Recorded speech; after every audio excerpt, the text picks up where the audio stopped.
podcasts you love. From people you trust. This is TWiT. This is MacBreak Weekly, episode 783, recorded Tuesday, September 14th, 2021. My new 8-inch iPhone. MacBreak Weekly is brought to you by IT Pro TV. If you're interested in a career in IT, you need to learn the fundamentals and make sure your certs are up to date. IT Pro TV is the best place to learn IT for Microsoft, AWS, Linux, and more. Visit itpro.tv/MacBreak for an additional 30% off all consumer subscriptions for the lifetime of your active subscription when you use the code MacBreak30 at checkout. And by Modern Finance. Are NFTs here for the long haul? Which cryptocurrency is a fad? How does decentralized finance work? The Modern Finance podcast, hosted by Kevin Rose, looks to answer those questions and many more about the investment marketplace. Download and subscribe to Modern Finance wherever you listen to podcasts and get ahead of the future of finance. And by AT&T. If there are friends and family members you haven't talked to in a while, don't worry. It's never too late to reconnect. To help, AT&T is offering deals on the latest smartphones. It's not complicated. Everyone deserves something new. So AT&T is giving new and existing customers their best deals on every smartphone, even the latest ones. Restrictions and exceptions may apply. Visit att.com for details. It's time for MacBreak Weekly, the show we cover the latest news from Apple. And yes, there's a little bit of news today. Renee Ritchie is getting brief, but Ihnatko's here from WGBH in Boston. Hello, Andrew. Hello, Leo. You were quickly typing out as the event spooled out. You were quickly typing out all your notes, I hope. Yes, I have. Thank you once again to Omni Outliner. Every week, my pick of the week. Otherwise, it's like, okay, what a nice BB Edit is wonderful, but sometimes you need organization that you don't figure out until you're That's typing. a good way to do it. I like that idea. Alex Lindsay's also here. We have many questions for you about cinematic mode and others. Hello, Alex from 090.media and officehours.global. Good to see you. Were you all watching in office hours? We were. There was like 100 of us. That's what I watching it together. That's what I thought. Yeah, we do this kind of. It's a mixture of everyone watches it on their own, so they get to watch it throughout. We don't stream it. But then Zoom becomes the second ear. Yeah, perfect. And so we were able to, and that also allowed me to put my because we're pretty certain it was in spatial. It sounded pretty good. Was it? I was wondering. Yeah. Oh, interesting. Yeah, so I heard. So we threw our headset on. We'll get to that. But first, I've been letting him order his iPad Mini, but now he's done, so we can introduce. I'm just adding more notes. Mikah Sargent. Hello. From iOS Today and Tech News Weekly, and of course he was with me during the event. Did you get it ordered? No, I was taking more notes for the show. Oh, you don't have to do that. We can all probably manage. We'll get there somehow. He was doing what Andy was doing as we were watching the event. He was like, I didn't realize it. I went to the. Got to have all the highlights. Yeah, very nicely done. Well done. We might mention that you can order the Mini now. Yes, the standard iPad and the Mini. Somebody in the chat room said, I'd already got my Mini. I went, wait, I thought. So it was interesting because not everything is available right away. For instance, the new Apple Watch sometime this fall, which we had heard rumors that we're having trouble making the screen and the yields were low, and maybe that's the case. The new Mini, the new iPads in general are available right now. Everything else, the new iPhone, ordering this Friday, the 17th, for delivery on the 24th if you move quickly. And I was able to get the Mini delivered on the 24th. So nice. That's good news. And what color did you get? I don't even know what Starlight is, but that's the color I got. That strange champagne. Champagne. Yeah. Yeah, there's pink. There's what they call purple, which really is a more lavendery kind of shade. Space gray for the professionals. Poor professionals. And then I don't know what Starlight is, but it's not white. It's kind of creamy. Yeah. I do love that across the board, the idea of adding more colors to the product lines seems to be an ongoing thing. So it's Apple's too cool a company to stick with, and it's available in gray and another color of gray. Yeah. Like, no, give us pink, give us yellow, give us purple, give us blue if we want them. No keyboard announced for the new iPad mini, but they do have smart folios, and it works with the second generation Apple Pencil. Yes. In fact, it's kind of funny. They put the pencil next to it, and it's the same size. It takes over. It's like, hello. You wonder if they designed it so we can't make it any smaller because then the pencil will stick out. Oh, Right. that is. And it's effectively 8 inches. It's the biggest mini ever because of smaller bezels. No home button. No, but it does have a fingerprint reader in the Switch. Touch ID in the Switch. Touch ID in the sleep switch, just like the regular iPad. There are things that I think that we're all kind of keeping an eye on. One of them is where is the line of demarcation between Touch ID and Face ID going to be? Where are they going to be? A couple years ago, I was thinking, are they going to be trying to do away with Touch ID wherever they can to switch to Face ID, or are they just going to see where it makes sense, where they can actually fit it in? We saw another really huge upgrade to their super entry-level $329 iPad, and they didn't bother to switch to that upgrade to that new like bezel-less design. It still has a clicky home button on it, which is not necessarily surprising given that their goal was $329. That's how much this costs.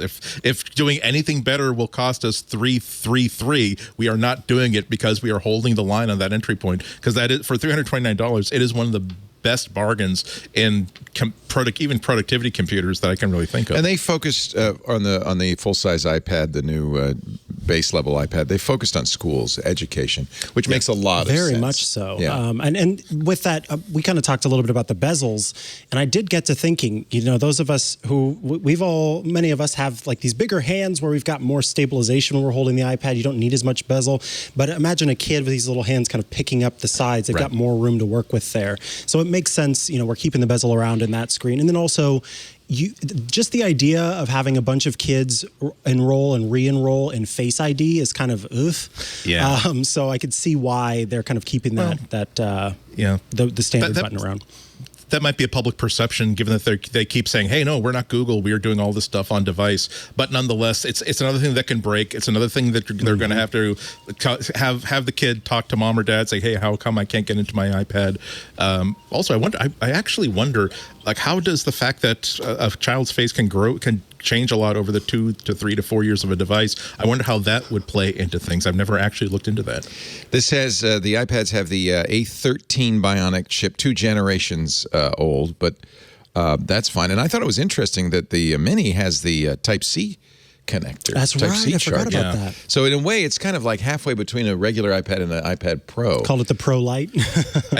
I think that's partly because, once again, if they're trying to put these into schools, and remember the comparisons that they were making, they were specifically saying, "Hey, this is up to 3 times faster than the fastest Chromebook." They really have to make sure that when they're talking to educators, that no, you will not have to buy 1,000 copies of a different connector or a different type of recharging base or whatever. The fact that it still uses the old Lightning port is going to be a feature, not a drawback. And I think that the big challenge for school, for Apple, is just trying to somehow push back what Google has already kind of taken as far as that space goes. In the world of good enough is oftentimes the enemy of great. The thing is that Google figured out what is good enough across a very large area, and a lot of this had to do with fleet management that Apple didn't do very well at the very beginning, and now it's just more of a challenge for them to kind of manage. And so the problem they really get into is that the Chromebooks are cripplingly bad. My kids both have them. They're just they're just horrible pieces of machinery. They would throw them into the pool if I let them, and they just hate them. And part of it is because they have iPads. So they have iPads on their side, and they use iPads all day, and they use Chromebooks at school, and that juxtaposition is what makes them hate the Chromebooks. And the kid, and I think that the problem is that the Chromebooks really squeeze out most of the creativity that the iPad brings. The iPad lets you draw on things and take pictures and do all the other things that the Chromebooks can't do. So I think Apple can extend that process and push that, but it has to be to schools that are willing to not have as a refined management process that the teachers want. Yeah. But I should mention the Mini has the A15 Bionic. So the Mini is I think we can safely say that the base model iPad is for schools and students, and the Mini is for airline pilots. Exactly. And so it's very clear the distinction now. Finally, we know who it's for. Yeah. Sorry, Andy. Go ahead. I'm sorry. No, I just want to point out there is some good news in the competition between Apple and Chromebooks. When you take a look at the numbers on the big gains that Chromebooks have been making overall, they haven't been stealing sales from the iPad. They've been stealing sales from Windows. So it's not as though they've been that the Chromebook has been landing as crippling a blow against the iPad as anybody might want to say. However, that's very, very good news. But you did that is a point that I made 2 or 3 times, that as I'm looking at the iPad, I'm taking notes on, okay, are they going to try to position this solely as, hey, look at this, here's a better version of the Amazon Fire tablet, or here's something that more portable that can give you a more cinematic experience for games, for movies, for stuff. And no, they're talking really, really carefully about, here are people like emergency flight crews that are using it strapped to their leg. When they're talking about USB-C, they're saying, and it can. I don't think I can probably scroll to in time, but they're saying, here it connects to USB-C, and they showed a doctor using using Butterfly to connect to an ultrasound reader. So they're definitely trying to say that this is not just, hey, look, here's the bigger iPhone that maybe you wanted, maybe you didn't. They're really saying, here is something that's a better solution for whole sectors of the marketplace.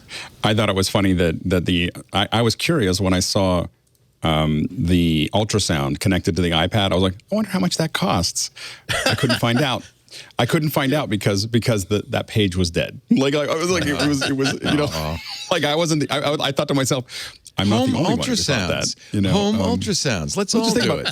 You can now have an ultrasound party. Ultrasound party. Come on over. Yeah. It's a great idea. But to defend Chromebooks for older students, your kids are young. Maybe the Mini or the iPad is good for them, but having a keyboard and having an actual real web experience and having the ability to write documents and so forth in a real fashion is for as soon as you get to 5th grade, you come back and tell me that Chromebook sucks. But they're all I over agree 5th grade. For little kids. They're 7th and 7th and 8th grade. Okay, but I really think that there's a reason schools use it beyond management, that it is an actual computer as opposed to a toy, which is what the iPad is. I won't open the argument. I'll just simply say that the idea that universally they suck, that's not. No, it's not accurate. And in fact, educational stuff on iPad has been a failure, which is why the LA School Department has sued Apple, because they were given promised a lot of. Fundamentally, the issue is that the management system that Apple has, done hasn't worked at all. Like to your point. I mean, the fleet management, being able to, all the cloud stuff that you can put up and manage those pieces and everything else. Those are the things that Apple just dropped the ball on, and that is why they haven't been able to do it. I do think that they have a superior piece of hardware. So, in that area, because I mean, again, we all write until we're done with college, and then we make slide decks. Yeah, but I would say that anybody who is tempted by the iPad Mini, but they don't know if they can really afford it. Again, $329 for this new iPad. It's not that much larger than the iPad Mini. After using my tablets and my iPad Pro for so much time, I kind of forget how small, by comparison, like the standard iPad size is. And once again, it is just such a killer deal, particularly in the Apple lineup. It's shocking. I'm thrilled that they're keeping. Yeah, it's great that they have the $329, $299 education price. Yeah. I'm also thrilled that the Mini is getting some love, because that's a great size. People loved it. We bought so many of them. I mean, we use them for all kinds of things, and when they get old, we use them as clocks. Yeah, they're fun. Exactly, a little smart display in your home. Yeah. I like the idea of being able to use it as my HomeKit device. I can put it on a wall, and I think it might be 12 South, or there's another company that makes these great little on-wall accessories. You install them with a screw, and it has like a cord route and everything, and then you just plug that in, and suddenly you've got HomeKit controls on your wall. And for folks who aren't super into the smart home, they don't want to shout out to have things done. That's kind of a nice little place to have a little smart display on your wall. Yeah. I have a 3 or 4 year old iPad Mini 4, and I still use it. I wouldn't say all the time, but there's so many circumstances in which it is the absolute perfect thing, and I'm glad that years ago I spent $500 for it, and that I put a really good impact case on it, so that I can kick it around for 5 years and it still works perfectly.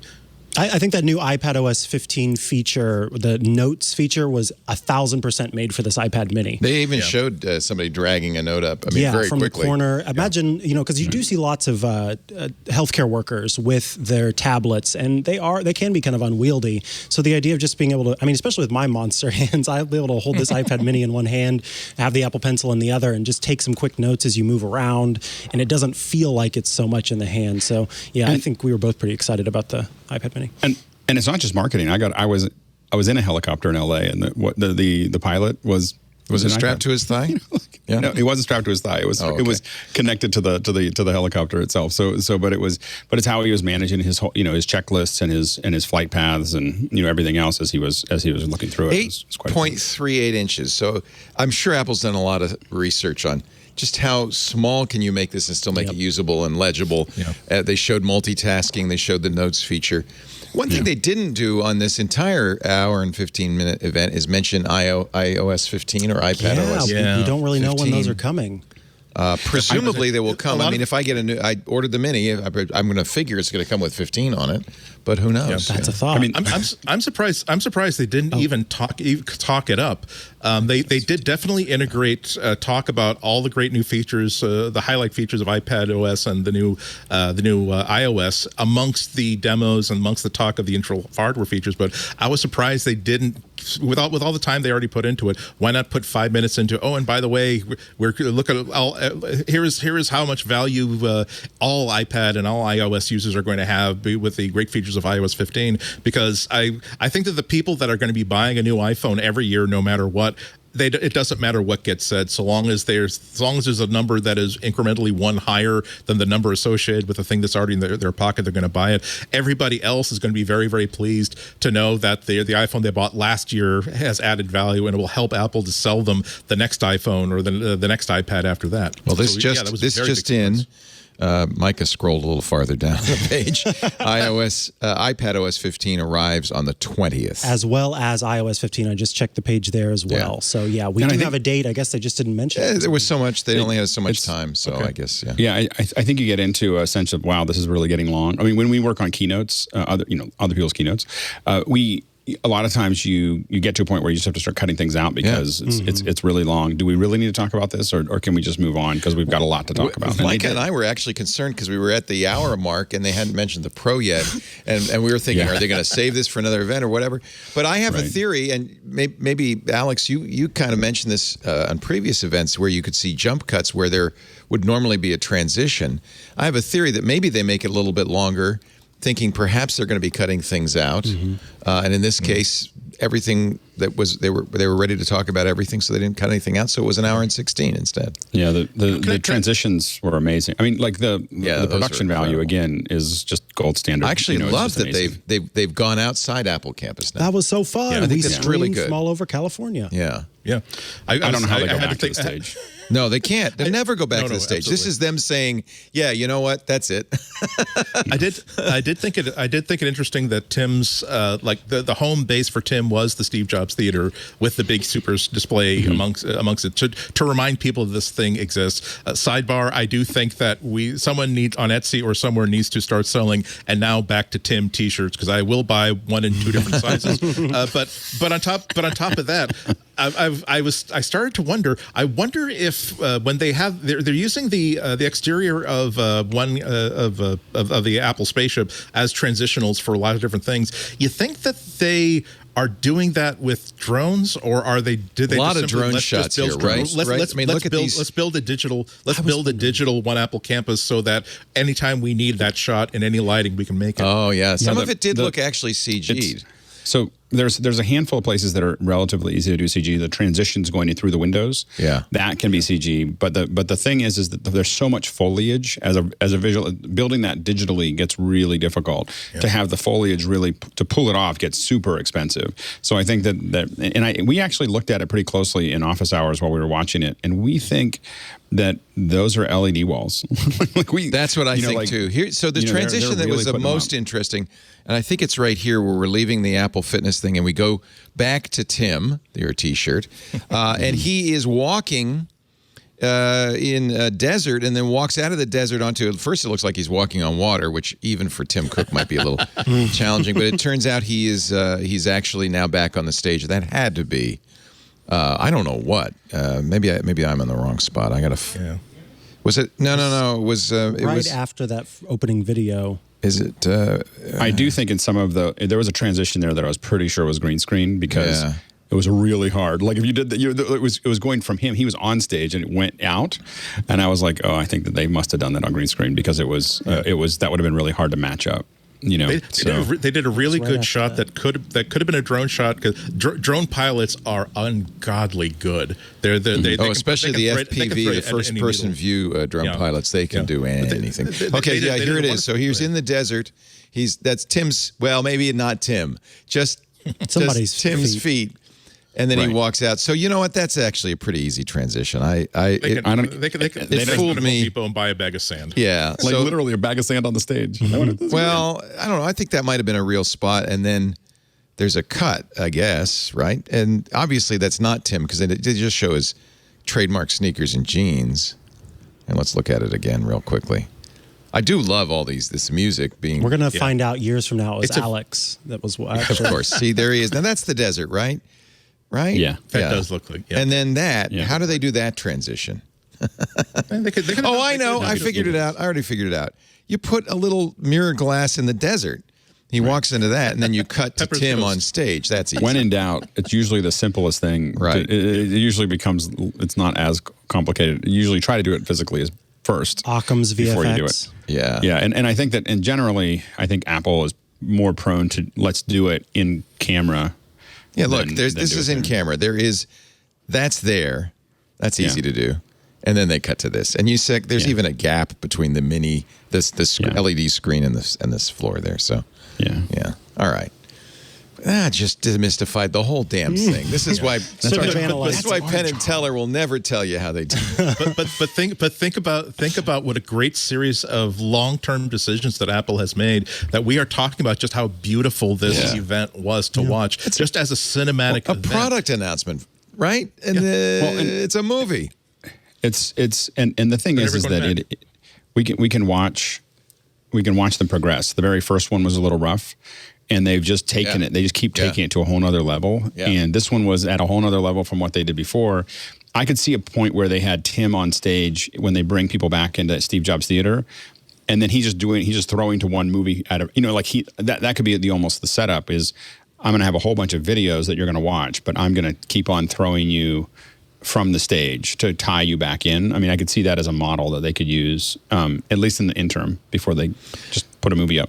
I don't know what they're going to do, but I have to say you're going to want to watch every single time because they've really upped the ante, the production ante, as they should. Because Apple, this is an arena Apple wants to be known for, right? Mm-hmm. And we'll talk a little bit about the new cameras on the iPhone Pro and using Catherine Bigelow, double Oscar-winning award director, to make a movie. Who said she won't ever stream another? Isn't she the one that said she wasn't going to? I'll never stream to Netflix again. And then Apple came with $1 million check and 400 iPhone 13s. Yeah. All right, let's take a little break. We've done the iPads available now for order now, both a $329 base model iPad and the iPad mini 6th generation, both available now for delivery on the 24th. I think still the 24th. $499 the starting point for the iPad mini, which is the starting point for the original iPad. That's a kind of a magical starting point. It is a magic all number. Of these. I maxed it out because I wanted you only can go up to I think 256 gigs of storage, and I maxed it out by putting in the Wi-Fi plus. I think this will be a great little cellular device. It's kind of like my no phone. Yes. You can only call Leo. How do I give it a number, though? I guess I'll have to use Google Voice or something to give it a number. Yeah. Right? Yep. I need to have a phone number. We'll figure that out. We're going to get to the meat of the conversation in just a second, but first a word from our sponsor, IT Pro TV. We know you're geeks. Come on, admit it. And maybe perhaps you've considered a career in IT, or maybe you're already doing IT. A lot of our audience does. And you want to go farther in your position or get a better job or just keep up with your skills. IT Pro TV, the best place to learn IT, to update your certifications, to get the certifications in the first place. 7 studios now in their Gainesville, Florida headquarters is really kind of amazing. They're shooting all day, every day, Monday through Friday. There's always new stuff going in there, which is incredible. It's a great place for you to learn IT, always up to date, always fresh, always interesting. And lately they've been doing a monthly theme. This month it's Microsoft at IT Pro TV. They'll be featuring more than 800 hours of Microsoft content. They're also going to have a free weekend this coming weekend, September 18th and 19th. That includes PowerShell and Azure training. IT Pro TV is a Microsoft expert, and they can make you one too. Check out their courses. MTA Windows Operating System Fundamentals, 98-349. MTA Security Fundamentals, 98-367. Microsoft Azure AZ500, and so many more. The thing I love about IT Pro TV is the great team they've got there. They call them edutainers. They're experts in the field, of course, but they also are great at making IT interesting and fun. You'll get the most up-to-date information while you're preparing for the exams. You'll get brand new content from the studio to their course library within 24 hours.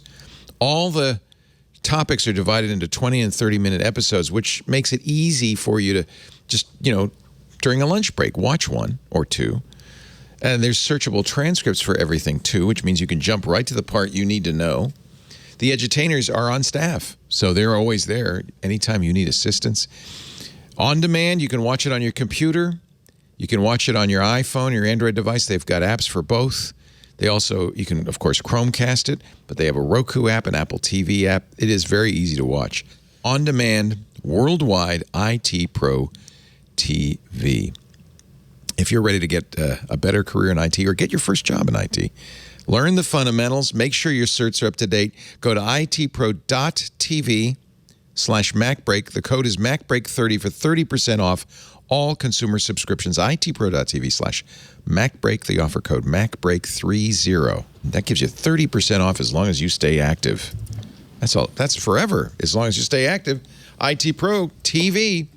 Build or expand your IT career and enjoy the journey. We thank IT Pro TV for their support. We've been with them since the very beginning, since they started. We're big fans. itpro.tv/MacBreak. We thank you for supporting us by using that address. And don't forget the offer code MacBreak30. We skipped ahead because they started off with, I don't even know if it's worth mentioning, an ad for Apple TV Plus. That's pretty much what it was. Yeah. They said, hey, we've won we've been nominated for lots of awards. And Ted Lasso. Yeah, exactly. Ted Lasso. That was Ted Lasso. Pretty much. But for more on this, let's go to Ted Lasso. That's exactly what it was. I can't quite figure out what it is I don't like about Apple TV Plus shows. Apple TV Plus show, but there's just it. I mean, look, most shows don't make it, right? On Netflix, on HBO Max, most shows aren't good enough for you to binge. I've yet to see anything on Apple TV that makes me go, wow, they really have nailed this. And there is definitely a style. Am I wrong, Alex? There's a style. It's a style of money. A lot of money. But it just shows you can't throw money at talent and get a great thing necessarily. There is a some of the stuff has been really good. I mean, I have to admit that I've been drawn more to their non-fictional stuff than their fiction. Mm-hmm. So, as a parent, the documentary stuff's good. I agree. As a parent, I have to admit, I look at a lot of the stuff, and as soon as it says MA, I'm like, well, I'm not watching that. I don't have any time. I don't have time to do that. One piece of the Apple TV style is to show they're edgy by throwing in the F word as much as possible. Have you noticed that? What's that show? That gaming show? God, Mythic Quest.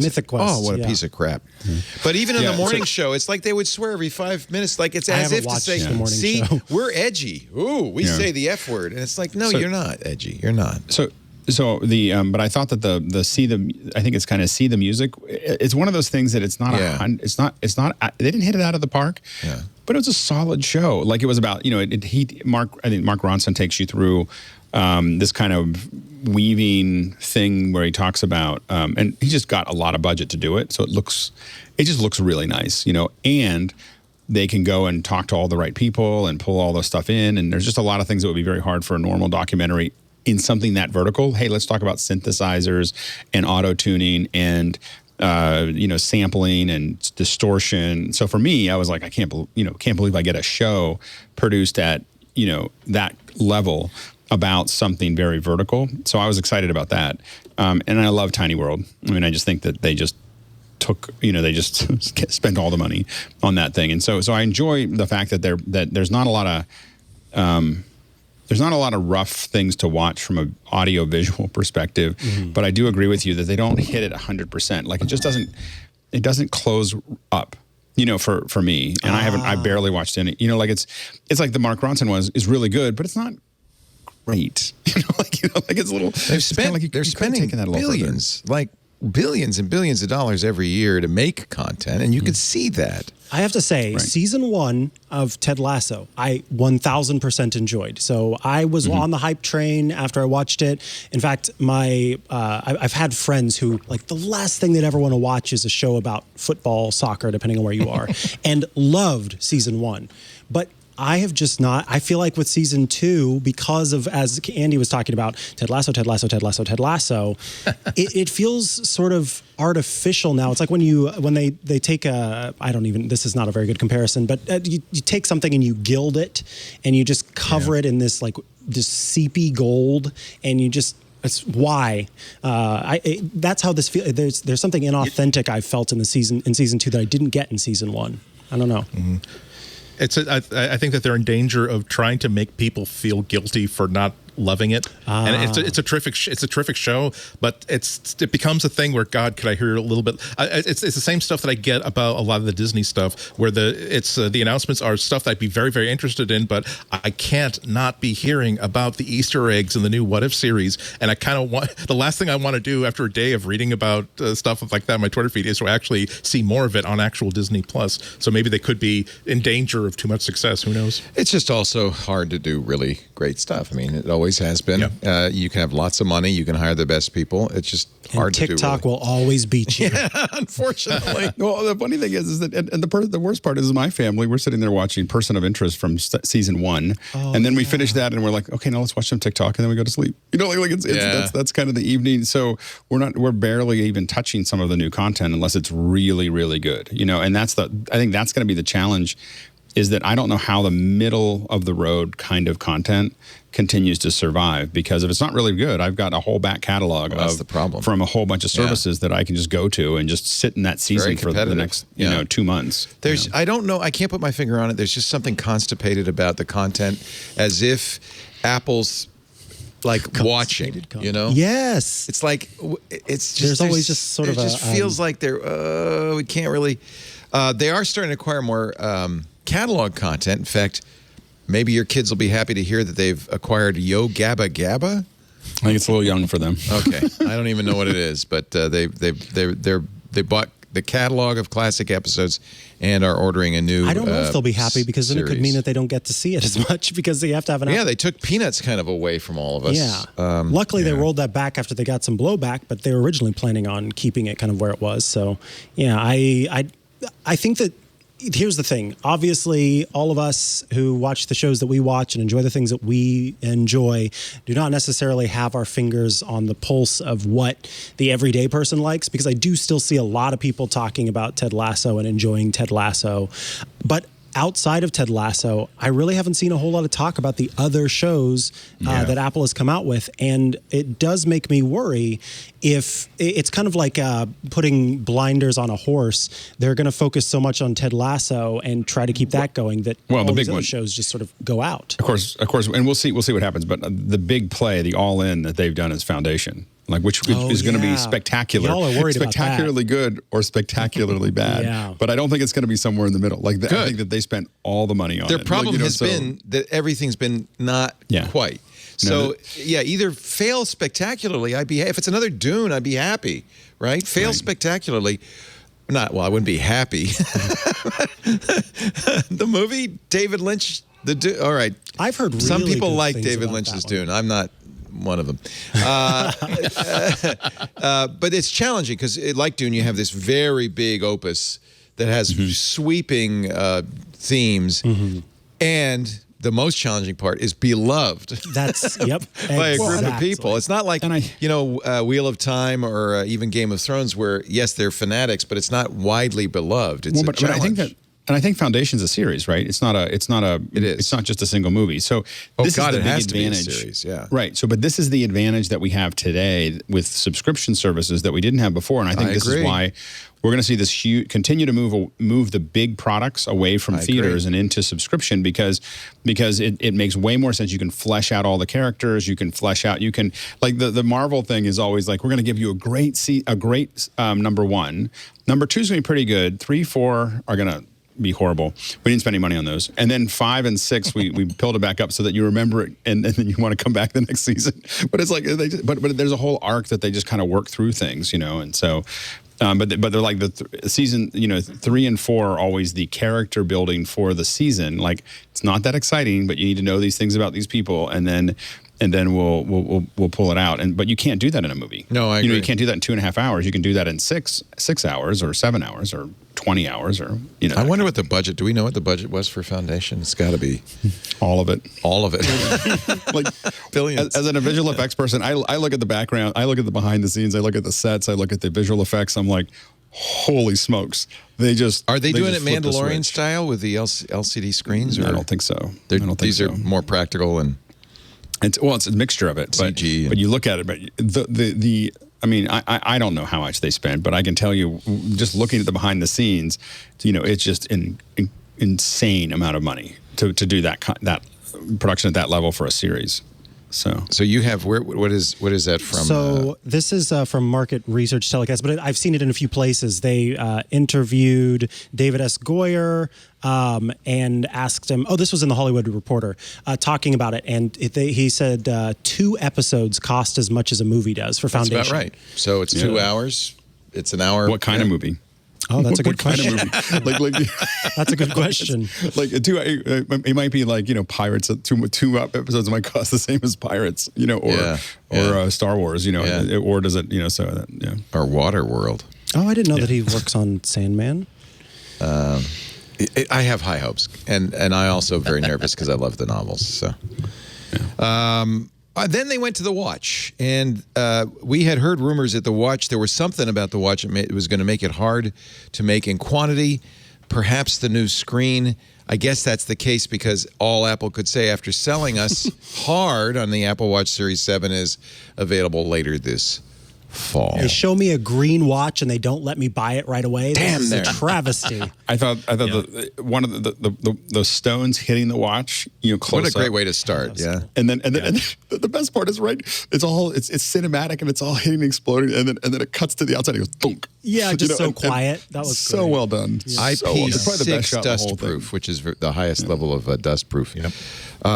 So, of course, immediately, Lisa, I go say hi to my wife, who's in the other room. She said, do I need the watch? So popular. She's got the Series 6. I mean, if you're on Series 3, it'd be great. If you're on Series 4 or 5, maybe. Series 6, do I need the watch? If you like to do the sleep tracking and the fitness tracking stuff, I think that you need this watch. And the reason why is because it offers 33% faster charging over the current model. So if you want to do that sleep tracking, you'll get in those 8 hours of sleep tracking. You pop it on the charger while you take your shower, you come out and it's ready to go. I think that's going to be a big thing for folks. Outside of that, I don't think so, because I've found that the watch I have right now is really durable, and I find myself hitting it against things already. Yeah. So I'm not the mountain biker who falls to the ground in front of his kids. Yeah, how humiliating! Just brutal. We probably all had a very good laugh at his expense. Let's all admit it.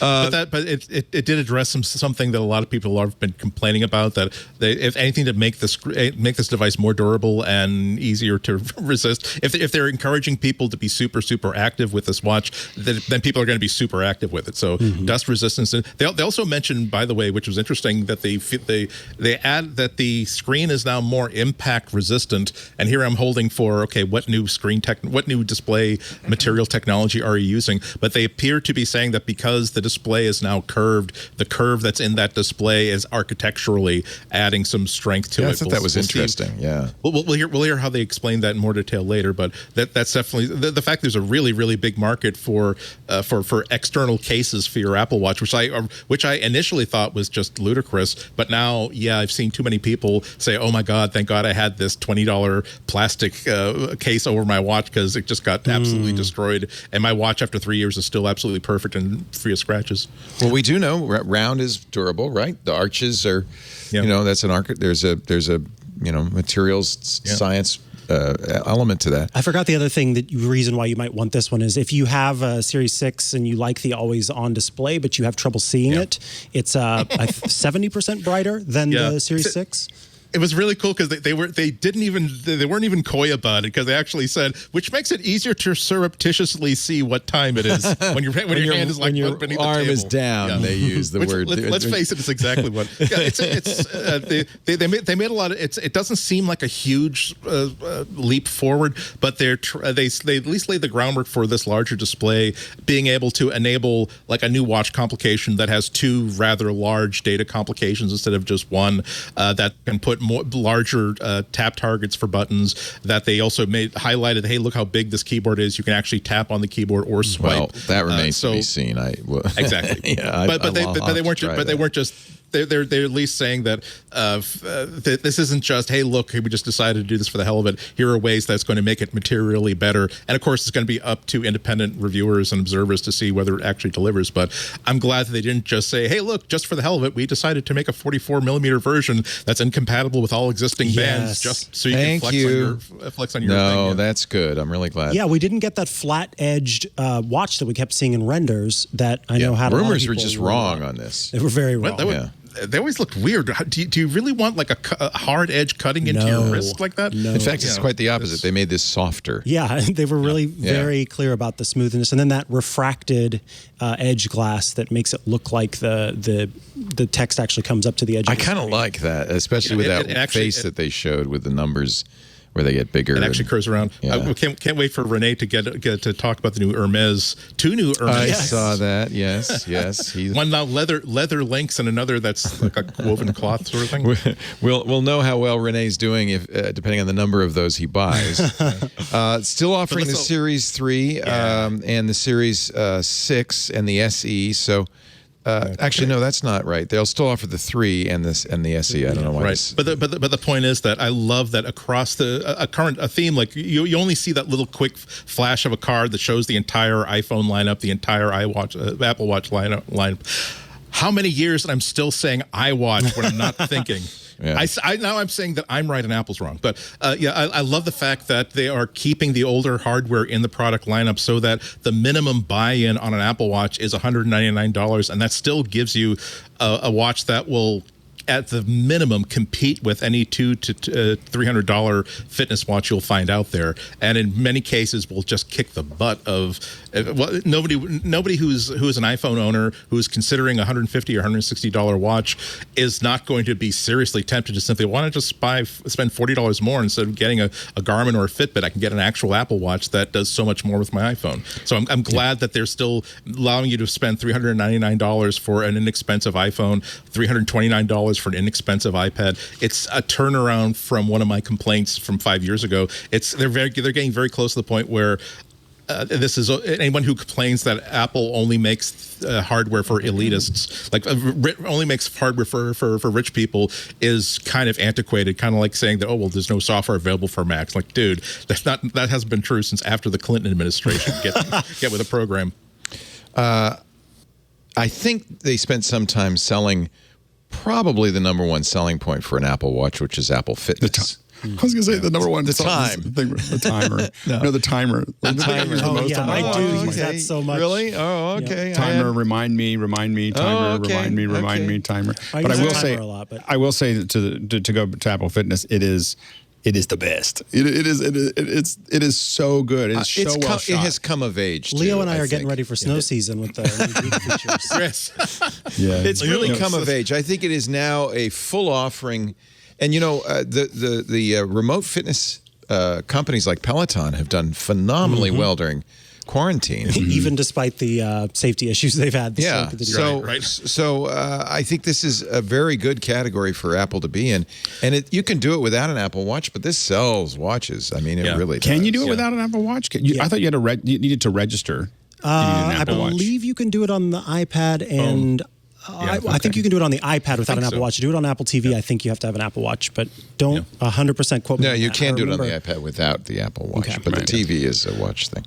One thing that now that having praised Apple for like shedding its elitist ways, I will say that amongst my notes are that they have the video that happens after every one of these little sections about here's how people are using this and here's people happy and using Apple Fitness and here's the homes that people are using it, and these are all like $1.2 million condos. Oh yeah, of course. Really expensive places, which is okay, but the thing that gets me a little bit more. They should have had somebody with a basket of laundry in the background, 2 kids, exactly, and a dog that wants to climb on its back because we're having playtime. I can tell you one of the reasons we do that, because I didn't do this one, but I shoot a lot of stuff in people's houses, is because the expensive houses have more room for the gear. You rent. Well, I'm just telling you. That's why they shoot below deck on the bigger yachts. Exactly. Yeah, when you shoot a lot of this stuff, you shoot a lot of times. You shoot stuff like I did another keynote, not Apple's, and we rented a $9 million house because it was just big. It had big rooms that we could use. It's true in TV too. I get that. You watch these TV shows about some young person just starting out in New York City, and they've got a $14,000 a month flat in New York City. Yeah. It's like, yeah, sure, that's their flat. Because that makes sense. True. You've explained it now. You need some. But now that you can shoot everything with an iPhone. Yeah. Right. Now you don't need all that room. You don't need all that room. But before we leave Apple Fitness, one other thing that I was talking about this a little bit on Twitter, and one thing that I noticed is that I wish that they had said, given that they are not just selling this towards people who already have super hot fitness model bodies, it would be nice if some of the instructors had non-typical. They do. Fitness They have bodies. bigger instructors. Yeah, exactly. But they didn't really show them in the video. They didn't show. They only showed one person with a different body type actually using the product. One thing, but more serious than that, this is why I value feedback that I get on Twitter, is a Twitter follower of mine who has disabilities who said one of the consistent, persistent, and most annoying problems of Apple Fitness is that they still don't have fitness workouts for people with disabilities. There was a clip of somebody who was wearing a prosthetic leg, but I follow up, does that count as the sort of thing you're talking about? They said no, it does not.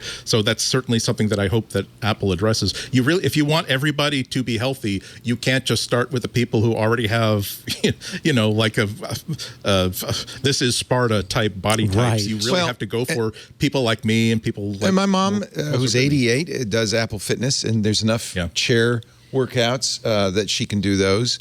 Apple's been very aware. Certainly, you've got wheelchair metrics on your Apple Watch, so I would imagine at some point they'd have. I for some reason, when I saw it, when they said we're dropping all these new sports, and all I could think of was Apple Fitness parkour. You want parkour? I want pickleball. Heliski. As soon as they got pickleball, it looks like you've fallen a great distance. Should I call 911? Apple parkour would be hysterical.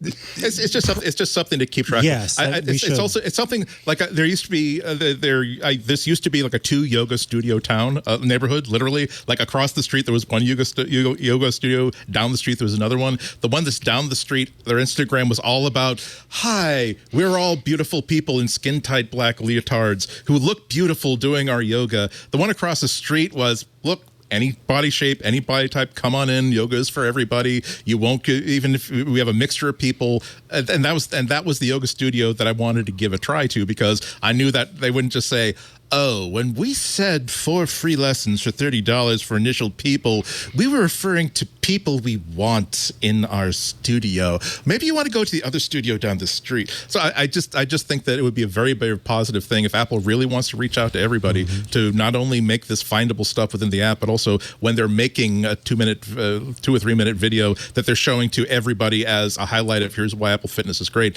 They show that it's great for everybody. Everybody's welcome. Everybody will find something that is for their skill level, their fitness level, and it's to help everybody. Just more fat people. I think that it's pretty clear at this point Apple feels like the success of the watch is all about health and fitness, yes? Yeah. There was a little bit about other stuff. They didn't mention timers. Not really I don't think, but they didn't mention the timer for some reason. The communication features, all of that kind of stuff. It's really a health and fitness device, right? I think they feel like that's the sweet spot. They didn't show music. They didn't show phone calls. No walkie-talkie. No, my God, walkie-talkie. It's fitness. Yeah, I mean, I actually find that the Apple Fitness, the hard part with the music is that if you play it on, I constantly have trouble with my watch. I'm setting timers for my workout, when I'm not using the Apple Fitness, and it's constantly interacting with my phone and it's talking to my headphones, and it's problematic. It also makes perfect sense because I think that a couple of weeks ago, maybe a month ago, I saw a market analysis that said that Apple definitely owns like the wearable smartwatch market, but if you consider them as another entrance in the fitness wearable market, they're actually number 2 behind Xiaomi. That's interesting. Behind who? A Chinese manufacturer. Oh, Xiaomi. Yeah. Sorry. That start at $50 and go up. So but that's because they have a billion users in China. I mean, I don't see a lot of Xiaomi watches around here. But there are also people coming up from, again, Garmin watches are very nice. No, if you're a real fitness buff, you're probably not wearing an Apple Watch, right? The hardcore fitness buffs are wearing other ones. Well, people are buying. People are also part of the extreme success of this watch is that people are buying them even if they don't care about fitness because it's just a cool watch and it's affordable. Yeah. So that's how does it know of this how fast your tennis serve is? That is a really accelerometer. Cool the tennis serve, the golf swing, and how does it know how far the ball went? Well, they GPS. You walk to the ball, or they listen to when did you start cursing and when did you start saying, okay, I found it, shanked it. Ping. Yeah, but I could see. Right. I mean, the tennis serve, how fast your serve was. That's pretty. That cool. was neat. 90 something miles an hour. Yeah, that's really neat. But yeah, this is why I was taking so many notes and screenshots. That they did spend a lot of time to highlight. Here is a specific blessed developer. Epic Games was not included on this list that we're going to show. Like, here's the iPad Mini that's doing ultrasounds. Here is the Apple Watch that is showing you. I loved it. Was a funny segment because they started off with the connection between the body and the mind. Whoa, how fast do you just hit that shot? 89. Oh my God. Well, and anyway, as we center ourselves, like you hit that ball 279 yards. Wow. So again, integrating, also highlighting, it's not just we will sell you a watch, but there's a whole bunch of developers with a whole bunch of apps that will support it, which is often the falling point of like a Samsung watch or one of these other watches that I've been mentioning. Knox Harrington points out the #1 feature of the Apple Watch. Whenever I lose my iPhone, I just press this button. And pro tip, if you press and hold the button, it will make the LED on the back of the iPhone flash. Oh, wait a minute. I didn't know that. That's a good pro tip. I should watch iOS Today more often with Rosemary Orchard and Mikah Sargent. That's a good tip. The one and only time I ever left a phone behind at an airport security checkpoint, my Apple Watch saved my bacon and told me that, do you want to make your flight or do you want to go back and get your phone? Like, damn it. I have to go back and get my phone. Okay, I was going to say, which did you choose? I would have, because honestly, I could have been I could have been in the air by the time I realized I left my phone behind, and that's not a small feature. Actually, before I left Apple's phone behind because I had to return it in about a month, so that would have been an awkward conversation. Actually, it's at the San Francisco area. Just go to the United Terminal. Missed that flight. Yeah, you got to definitely miss that flight. We're going to take a little break. When we come back, the star of the show, of course, the iPhone 13. Andy Ihnatko's here. Renee Ritchie's not. He's probably getting briefed, I'm thinking. He always seems to miss these. He's probably taking cinematic videos right now. Yeah, right now after the events. But I'm very pleased to say that Mikah Sargent agreed to fill in this week from iOS Today and Tech News Weekly. Great to have you. And, of course, Alex Lindsay. And we're going to be putting Alex on the spot because there is a lot of cinematic stuff in the new iPhone, and we want to know what you think. But first, a word from our sponsor, my friend Kevin Rose, and his new podcast, Modern Finance. I'm happy to plug this one. This is a really informative show about the new world of finance. I'm talking cryptocurrency, NFTs, robo-investors, decentralized finance. If any of those phrases make you glaze over, you got to listen to Modern Finance. Kevin is an expert in this stuff. Of course, he seems to know a little bit about money after he founded Dig.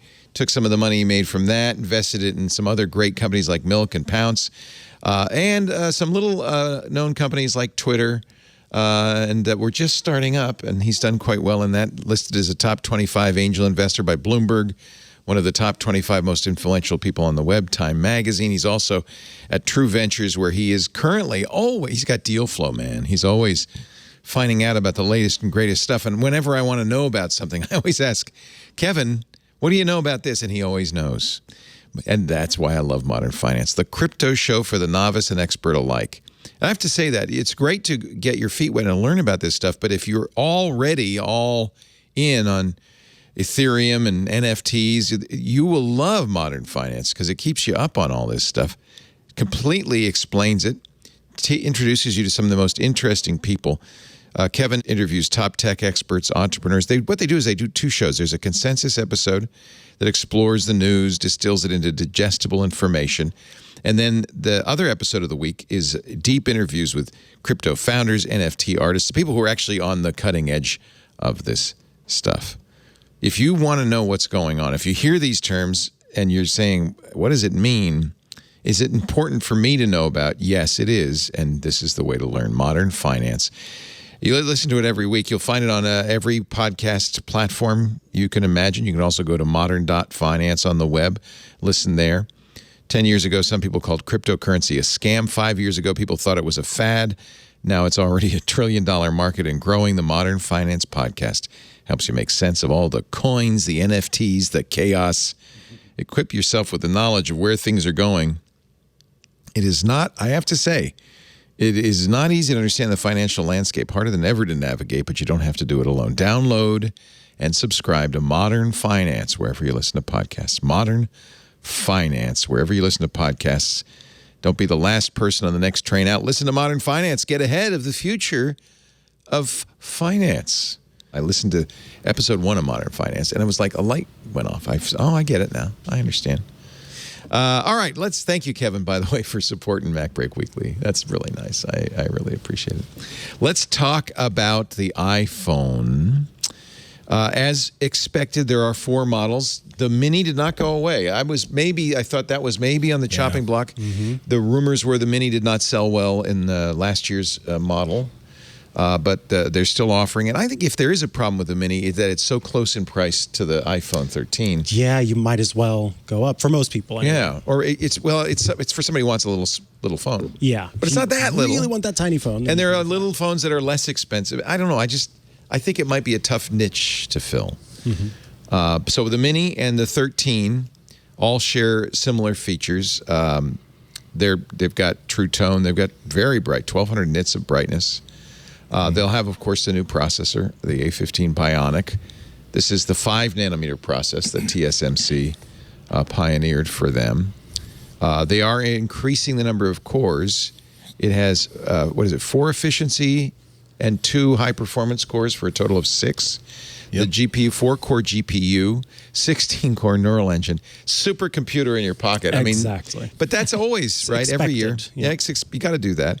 How about the cameras on the 13? They're now diagonal, and there's 2 of them. Yes. Anything to say about those? They are. Let's see. I'm trying to remember the size. So you've got your ultra wide and your wide together, and they're both supposed to be better at Yes, exactly. Yeah. Getting more light, and we did get actual optical image stabilization. OIS now, which was only on the Pros, is now gone down to the 13s, which is good. Yeah. Including the Mini. So they were able to pop that into the Mini, which is pretty cool. Don't ride your motorcycle. Yeah, your little motorbike. There was a weird announcement Apple put out last week that people who ride motorcycles or anything that vibrates a lot probably should be careful with their phones because it destabilizes the OIS. So anywhere in California where there's light tremors all the time. If you live in Petaluma where there's potholes on every street, you really don't want to carry your iPhone with you. That's interesting now that I think of it, because one of the big like, hey, look how cool the camera is video was a moped delivery driver. Oh, wasn't that a great video? going through potholes, and so 2-stroke engine already vibration. Yeah, that was very cool. Yeah. Although that was again a good demonstration. It's Apple now has raised the bar and it has to do great production and great ads and all of this stuff. I mean, they set the standard. I just saw a Windows 11 ad And halfway through, I'm thinking this is an Apple ad. And then I realized, oh, no, it's Windows. Everybody is trying to aspire to Apple's level of production. That's amazing. I think one of the... It's a lot to aspire to, too. It is. It's a big... They're playing really hard. Yeah. Remember that they've been hiring for real cinematographers and filmmakers as full-time Apple employees to shoot their own videos, partly to make these great videos, but also so they can advise all these engineering teams on how well this workflow works, what's the sticking point, where the failure points are. So no wonder that they make these videos that look as good as like B-unit footage from a Marvel movie, It's because incredible. maybe one of the camera operators from that Marvel movie has an Apple ID badge. It's pre-orders Friday for delivery. If you get in there at 5 a.m. Pacific on Friday, you'll have it the following Friday. Prices have not changed. Same pricing structure. A couple of things. Here's the delivery guy, by the way. We can watch that while I talk. I guess that's not enough vibration to be an issue on that moped. I'm surprised you haven't put them on an electric. It looked. I didn't think it was an electric. No, it's a Vespa. It looks like. Yeah. So the biggest thing for me, and I think you commented on this too, Mikah, battery life, like a lot better battery life, right? They're expanding the size of the battery. They're expanding the size of the battery while shrinking the size of the notch on these devices. Yeah. It's 20% smaller for the true depth. Yeah. They're getting better and better at that true depth technology, which then lets it By the way, that's the best a little bit smaller. That's the part you and I both laughed at. Oh, yeah. The little tiny bump. The guy, it looks like it's Fast and Furious. He's going to be going over a very big bump and getting some air. No, it's just a little curve. And they did that a couple times where they do this thing that's really cinematic, and then they go boom, boom. But it was a really good touch. It's self-mocking 3 or 4 times, which is important, because when you do something this fancy, you don't want to be putting people off. The pretension. Yeah. Remember, the director was talking about how shooting with the iPhone is less pretentious. They kind of seem to be going for that overall. Man, the camera quality, night mode now in all 3, well, on the Pro and in all 2 on the standard, really looks good. And no, it does not make your moped fly, but that's a little cinematic license. That's a service. Dress for the slide, not for the ride, man. $39.99 I should mention that. I did mention when we were watching these pictures that I always take it with a grain of salt, because they use the best photographers. Yep. And I think they use studio lighting in these pictures. So it's not... Well, that's fair. That's fair play. I think it's also fair that I don't know whether they did it in the iPhone 13, they definitely did it in the iPhone Pro demos, where not only are they showing you the pictures, but they're also showing you the capture data in a little box next to it, so you can see, well, what ISO did you choose? What was the? I love that. Thank you for doing that. It's super small, so it was MTV style, but it's there. Yeah, exactly. You can go back and look at them.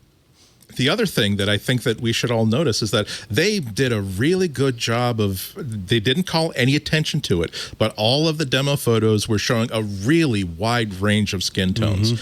That this has been historically a failure of the basic engineering of image processors and image image sensors, that the engineers who designed these were all white people, and for decades, even for film, the test for how well does this film or does the sensor work has always been a test card with white people in it. So as a result, darker skin does not show up very, very well. So they did a very, very good job of quietly mentioning that, hey, look, we had one shot where it was like a tone map of 4 or 5 different people with different skin tones to show, hey, look how good all these ones were. When they did I also noticed that we haven't talked about cinematic mode. We're definitely when we turned the stage over to Alex, but the lead character in the murder mystery video had very, very dark skin, which was again a way of demonstrating, look how beautiful and natural these skin tones are. And just quietly, the next time if the Pixel 6 comes out and they're talking about how good their camera is, make sure that you take demo pictures with people who are not Conan O'Brien white. I think, and see how well it performs. Google's done that. Google's been very. In fact, Google brought it up.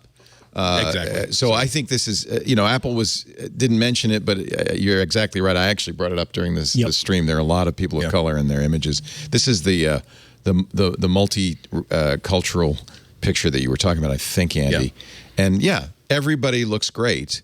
And nobody looks scarily dark, which is the problem with film in the old days. So, I think this is something that's been solved now, which is great.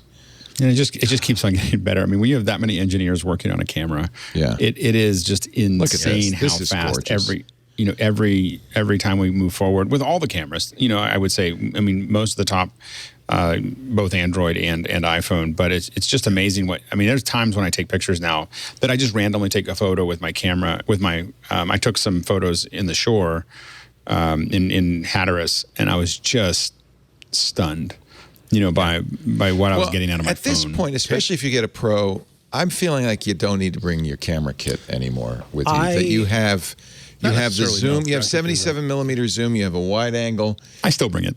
I guess.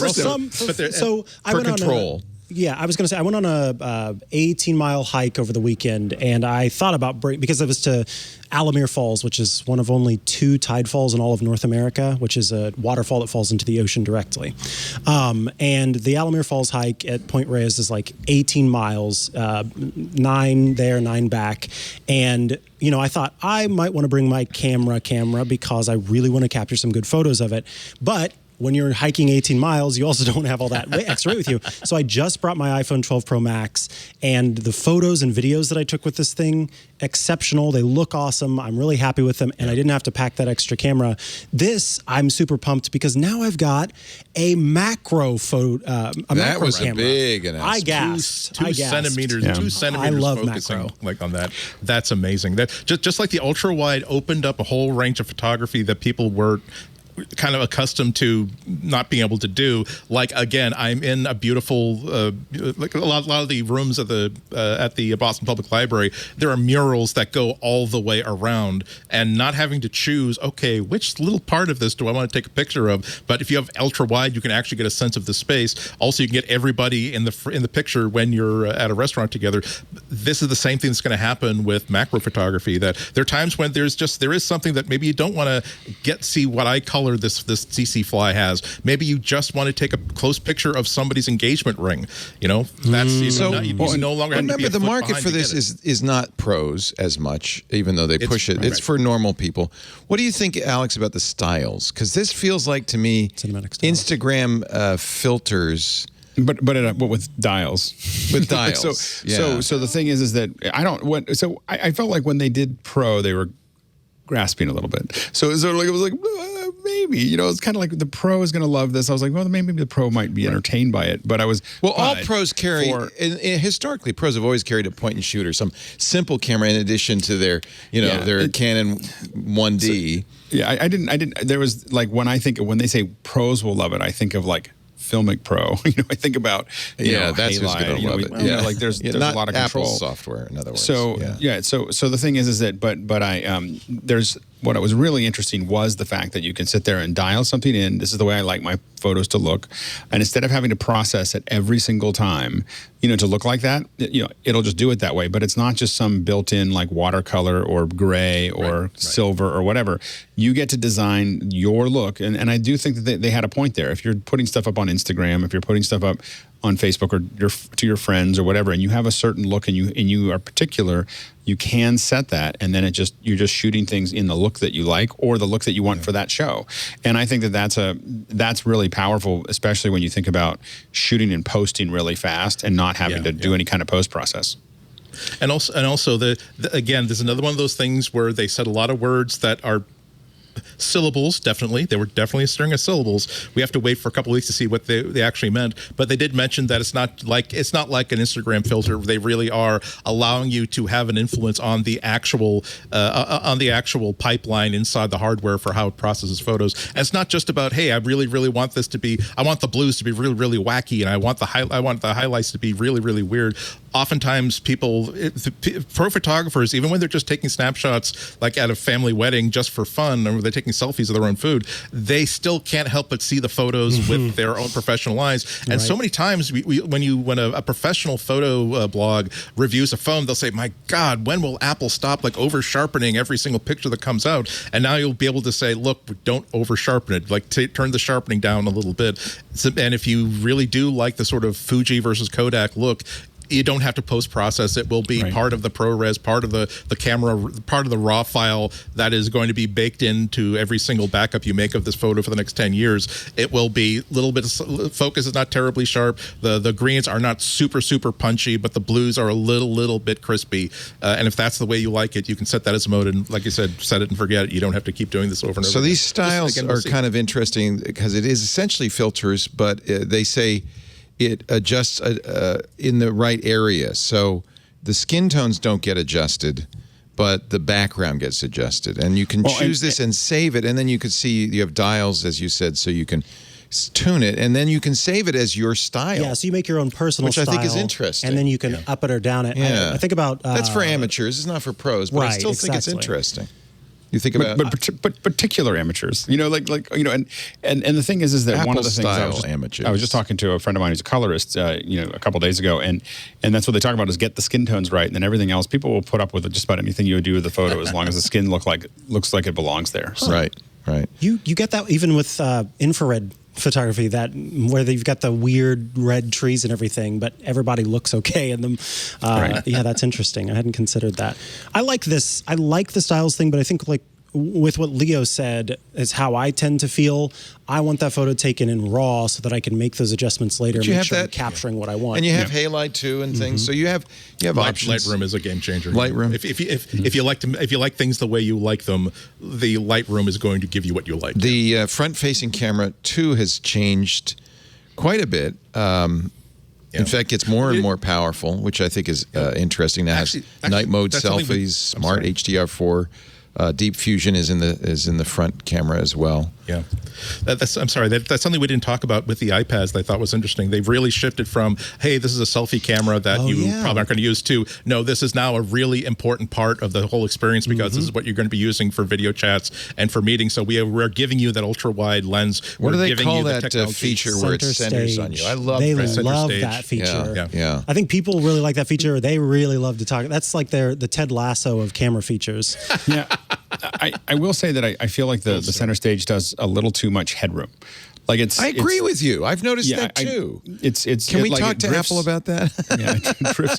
It just drifts. It puts your eyes in the middle. No. I think it's literally putting your eyes in the middle, and it should put your eyes closer to the top. Well, really, I think that the eyes should be right at the. If you look at this, this is my top third. The line right between the middle third and the top third is where I want my eyes most of the time when I'm doing stuff, and I want my chin near the center. Photo. Yeah, and so, but I think that's where I don't like using up a lot of the headroom there, and I think that's the only complaint. I've kind of stopped. I got really excited about center stage, and I just stopped using it because I don't like the headroom. I just don't call people. I don't understand what. I use it. We use it. So in office hours, we cook together. On Saturday. That would be perfect for that. And so I put it up, and it wasn't quite wide enough, and there's a lot of headroom, and so I use it with my mom, but I did notice that headroom thing. But maybe that's because you and I. If you look at broadcasting, we're a little bit above the center. We're used to it, yeah. But that's kind of the sense now. There's not that many people who, like, if you look at the way you see things on YouTube, or you see the way people would rather typically cut their head off than be too low in frame at this point. Yeah, but it makes you look short. Think about the difficulty of like doing a live stream with your mom, and your 6 or 7 year old will not stay put. It's nice to have it will know that, okay, I'm gonna have to wide out. It doesn't care if you have an excellent point for people who really want great looking video. People are aware of it, but it solves a problem that it's really such a forefront. It's such a foreground technology because you're on this call and all of a sudden it starts drifting around. So I think people are aware of it. I don't know if it's something that people are going to go out and buy a new iPad for. Yeah, no. I just think it's a nice. Well, it's nice. When it activates, you go, oh, okay, this is great. Yeah. It's not a selling point, but it does create that connection with the device. I agree. It's just one more a great thing that it makes you feel like this costs more money than an Amazon Fire tablet. It's premium. But it's doing so much more that helps me out in so many situations than an Amazon Fire tablet. All the phones now start with 128 gigs of storage. We've come a long way from the 8 gig iPhone and the 16 gig iPhone. I think, you're right. We need that. It was far behind. That's probably, I would say 128 for most people is probably enough, unless you're shooting a lot of 4K video. It's nice that they're doing this along with the next version of iOS, which has a feature where if you don't have enough storage on your phone when you make an update to the next version of iOS, instead of you having to go and find a computer somewhere to back up or do the update, Apple will give you, is it 2 months of iCloud storage? It's some amount of time. It's a short amount of time, but not a super short amount of time. But basically, you get a chunk of iCloud storage that they will sort of keep your stuff on while you make the update. And then they give you enough time to where you can migrate back to your normal storage if you don't want to go up. So not only is that a moment where they can try to say, hey, maybe you just want to go ahead and pay for this iCloud storage and now you have more room. But I love this as a feature for folks who are trying to make that upgrade, but they can't afford. And so they are able to do that without needing to go find a computer to plug into or what have you. Parenthetically, I probably should mention that there was yesterday an iOS update to 14.8. It's a security patch. You want to get this 14.8 on all of your devices because there's a 0 day that they're fixing. When the New York Times goes for a clickbait, yes, update your Apple OS right now. I mean now. Like, okay. Yeah. It's probably worth mentioning. Even though you know you're going to get on the 20th, you're going to be getting iOS 15.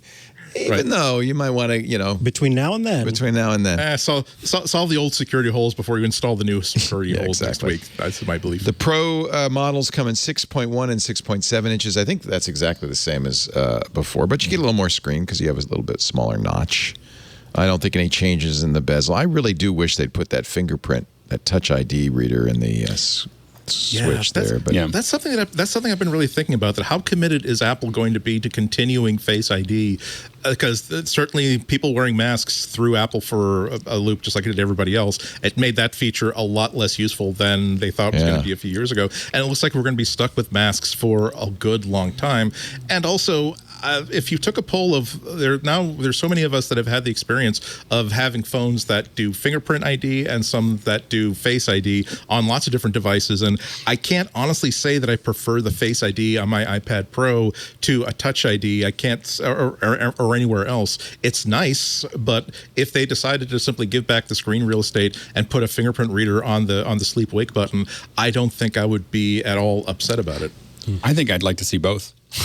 So, I can choose one or the other or both, and say I want to have, like, I'm going overseas, I want to just turn both of them on. And now it's like I use that on my Samsung flip phone. It has both finger and face, and I really like having finger because sometimes I'm wearing a mask, or sometimes it's at night and I'm sleeping and my head's like this and my face is all scrunched up and it says, "Who the hell are you?" And it's me.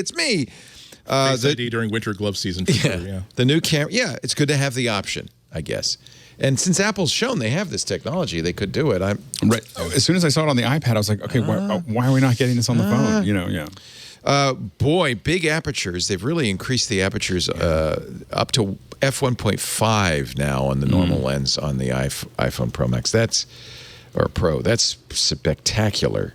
Improvement. They're really attacking one of the most persistent weaknesses of camera phones, which is but what if the light isn't great? What if you aren't in a studio that you use when you're shooting photo demos for the company? And it's on every lens too. The wide used to be kind of the laggard in all of the super wide, but now it's got it as well. I like the idea of an ultra wide low light photo. Well, I don't know about point you. Point that up at the sky and you take that ultra wide night mode photo. Oh my God, that's going to be gorgeous. Plus the telephoto is now 77, which I think is finally we're getting in a focal length. Alex, you can say yay or nay on this. We're finally getting into a portrait length focal length. I think that's a really good. I like to shoot longer. Andy, is it going to be good for squirrels?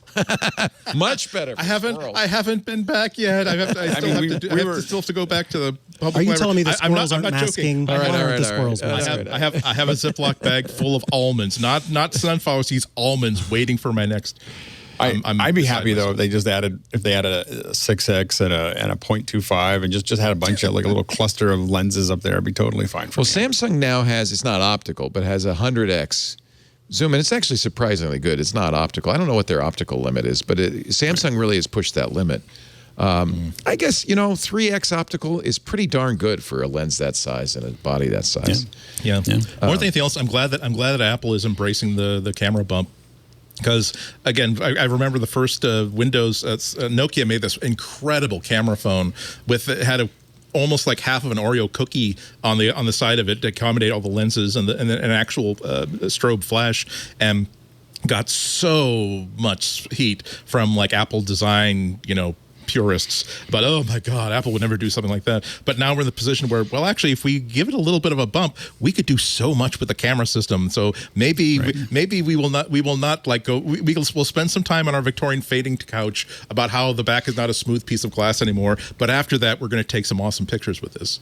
Yeah, and that's one of the number one things that you're buying a camera for. I'm ready for them to just add, you have the iPhone, you have the iPhone Pro, then you have the iPhone PL, which is the full PL mount. You just screw this whole lens. But it just sits in the center and you just pop it out. For serious photographers, that's what was always missing. There were some things that were missing in camera phones.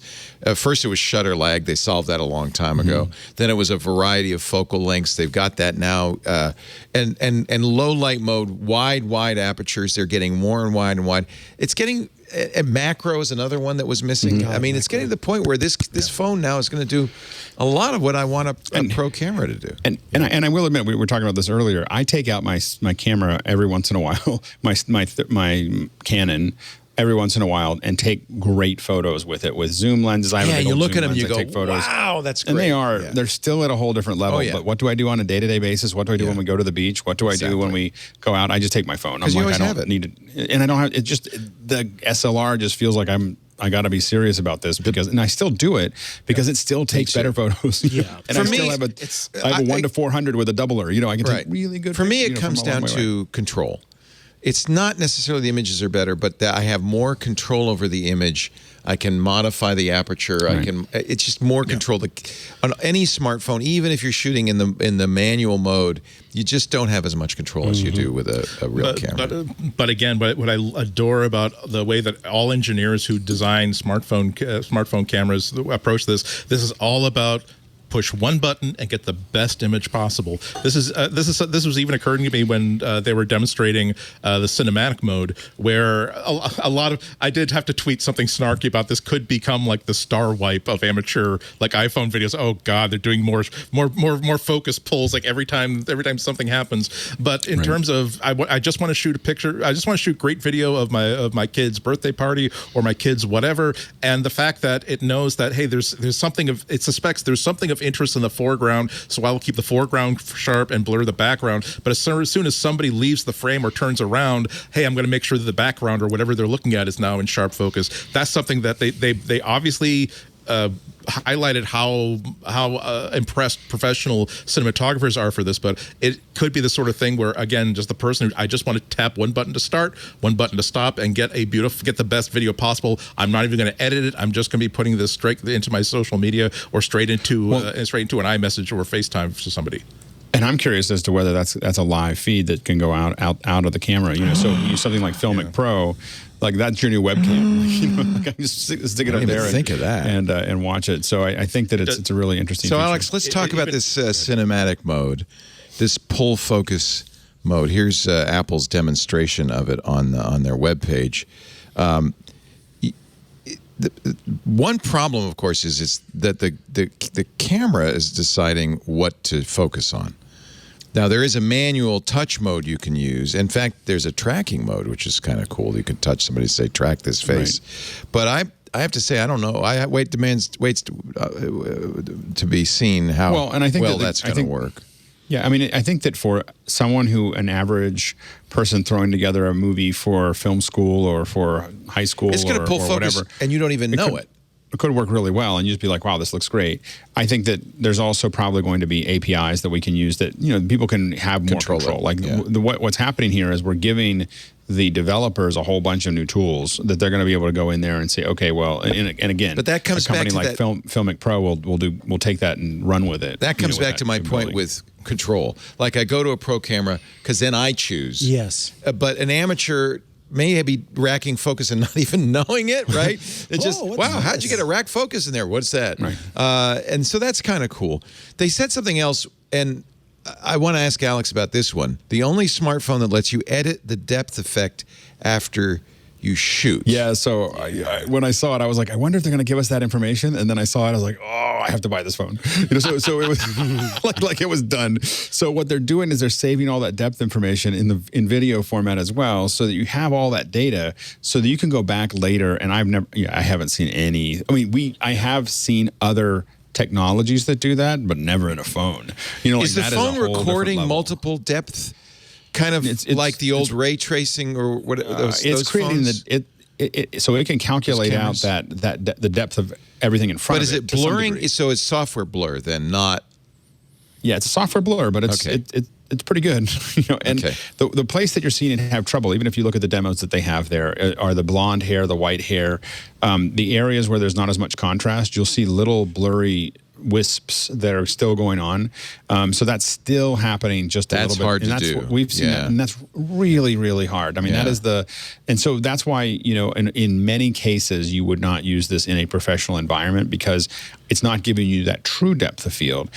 That said, in the right environments, shot well, without, for the right things, it could work really well, and it could be really, really fun to shoot a lot of things. And again, it makes it so much more fun just to go out and take pictures, little movies with your kids. And again, TikToks and YouTubes and all kinds of other stuff that'll be a lot of fun. Again, that's what I kept getting. I wouldn't say that my eyes glaze over when they talk during all these demos, where year after year they show, again, professional videographers who probably have they keep like a 48K red camera in the trunk of their car for just for giggles, saying, "Oh no, of course I'm going to use this $1,000 smartphone for these big cinematic projects I have." And maybe they do, maybe they don't. I'm not very aware of that. But the fact that again, somebody who's just shooting a birthday video, that suddenly the people watching it either on their phones via FaceTime or like 10 years later, they don't know why it looks so good. They don't know why it has more of a filmic effect, and the person who shot it has no idea why it looks that good. They just know that, well, all I did was I pushed this big red button and I just tried to keep my thumb over that big camera bump, and that's all I did, and it absolutely worked. So Alex, when it's doing it live, is it still just doing blur, or is it actually now doing changing the focus in camera? No, it's blurring. I mean, it's still soft. Blur. It's still a blur. Okay. It's just like portrait mode. Just like it's portrait mode, but a video. That's what I think is happening. Portrait mode, 30 frames a second, which is pretty impressive. Amazing. I mean, and it's also it's just blurring. It's just blurring, like in real time, in 30 frames a second. It's adding that. And the crazy one is that it's probably it's cropping in a little bit, because it talks about when someone's out of frame, it knows they're coming into frame, and it'll throw the focus to them. And I was like, what? And so this is also an example of machine learning, because they're saying they're using the neural engine to do this. So it's been trained on a bunch of actual data, how to do this, what to look at. You can do it manually later, or at in real time with touching the screen. They also say that you needed the computational power of an A15 to do this, so that's why this is appearing now. Yeah, they also made a point of again underscoring how much power they get out of their hardware by making every single decision, hardware, software, operating system. When they were talking about how they're able to do ProRes recording like 4K, 30 frames per second with HDR or whatever, they weren't just talking about, hey, look at our good camera system, hey, look at our sensor. They're also saying we have a file system that is designed to store stuff really fast. We have really, really fast storage hardware that can capture that really fast, because it's not as though when you're sending a text message comes in, it needs that high performance storage for storing 140 character text. It's for that, again, being able to capture as much data as fast as possible, so that the CPU can then do what it needs to do about it, but first get that data on the device. So that's part of what one of the consistent talking points of Apple is that, yes, you are getting less choice when you go with Apple, but because we do control everything, we can give you a better experience, and often for the same amount of money as you would get with a Samsung phone or a high-end Pixel phone. Speaking of ProRes, this is not something you're going to get right now, but Alex, explain to me what ProRes is and why this is a big deal. What we don't know right now is what flavor of ProRes that they're So I don't think they ProRes is a format, right? Yeah. So ProRes basically is a intraframe format that basically allows you to have. It's what we use. It's what I use to do all my work. So everything gets converted. In fact, if you send me something that I'm going to run into an edit, I immediately convert it to ProRes. That's as opposed to ProRes. MP5 or MP4 or H264 or HEVC or whatever. That's all just going to get pushed into ProRes because it's not dealing with long GOPs, so long group of frames. So it edits better. It also does that mean more keyframes? What is that? Yeah, there's essentially. Yeah, okay. I mean, and then the other thing is take your phone out right now and with the HI or HEVC, record the trees, like a wide shot of the trees in 4K, and then zoom in on it and see how they look like little fractals. Yeah. Like, because the HEVC just simply cannot describe the image in the way you want it to. ProRes, theoretically, depending on which version of ProRes they're using, is going to look a lot better. Now, is that because of shorter GOPs, or it's because of better compression? It is a lot less compression, and a lot less, and so the issue is that is one question mark is how much compression? It's going to be right? Is it 444? Yeah, so there's right. So there's a whole bunch of different flavors. You have proxy, which we don't really use, but I'm afraid that might end up being what's on the phone. That's the super smart small flavor you use to create edit decision lists that you can ship over the internet, presuming somebody has the real high quality imagery. Right. Now proxy will be it'll be a big jump from what we would have. Now, the next one up is... Even then, proxy's better than probably HEVC? Better than HEVC. Okay. I think so. I don't know for sure. I'd have to look at the two of them. It's a lot bigger. Then there's LT, and they may have created a new ProRes as well, so we don't even know that. But there's LT, there's 422, 422 HQ, and then there's 444 and then 444 XQ. And 444s take alpha channels, and they're not doing that. But the big thing is that... Because the file size is so big. Well, that's going to be the thing. So the thing is that if you start shooting with this, you can fill up a terabyte really fast. Yeah. I can. So I think that especially when they're talking about doing it up to 4K 30. Now that but there's a lot of people, including me, that we're quite willing to dump stuff off our camera more often so that we could shoot. I mean, the idea of being able to shoot ProRes from your phone is really exciting. Yeah, but if you could only shoot 10 minutes at a time before you had to dump it, that might. It won't be 10 minutes. I mean, I can shoot. It'll be. You shoot a couple hours, and it's gonna. I mean, ProRes LT is about. I don't remember the exact. I don't remember the exact thing, but I can tell you that we calculate. Oh, I can shoot 4 hours of LT. 1080p, or 1 hour of 4K in 250 megs. So it's not, so you can shoot a lot of it there, but you will have to take it off. Like ProRes is going to be something that you're not going to leave on your phone like every other photo that you have. Yeah.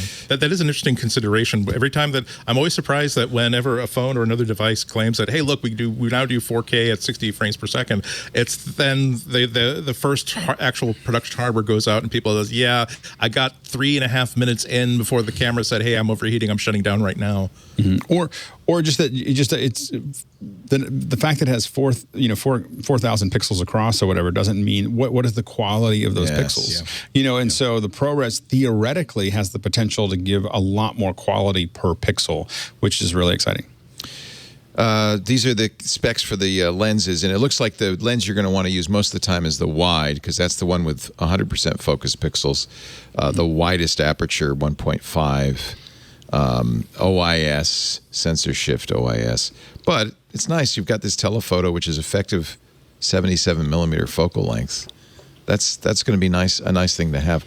Do any of the modes combine data from all the lenses? Is there anything doing that? I think the pipeline does take into consideration pretty much everything. Mm-hmm. That's why even if you don't think that the super wide lens is going to, I've never taken super wide pictures, it's still going to be able to, in a low light situation, take data from the super wide lens to fill in some of the blanks it's having problems with. They didn't mention Lidar, but I presume that's still. Yeah. Is it on this or not? Yeah, they had it on the slide. It was on the that slide. Has the little, Okay. It is funny that it went from being the coolest thing ever to it's just on the phone. It's just you don't think about it anymore. They did show though a lot of uses of LiDAR in AR. They didn't show the IKEA app once. It was really some interesting another app. interesting uses of AR where I don't even know if they even said AR, but you could.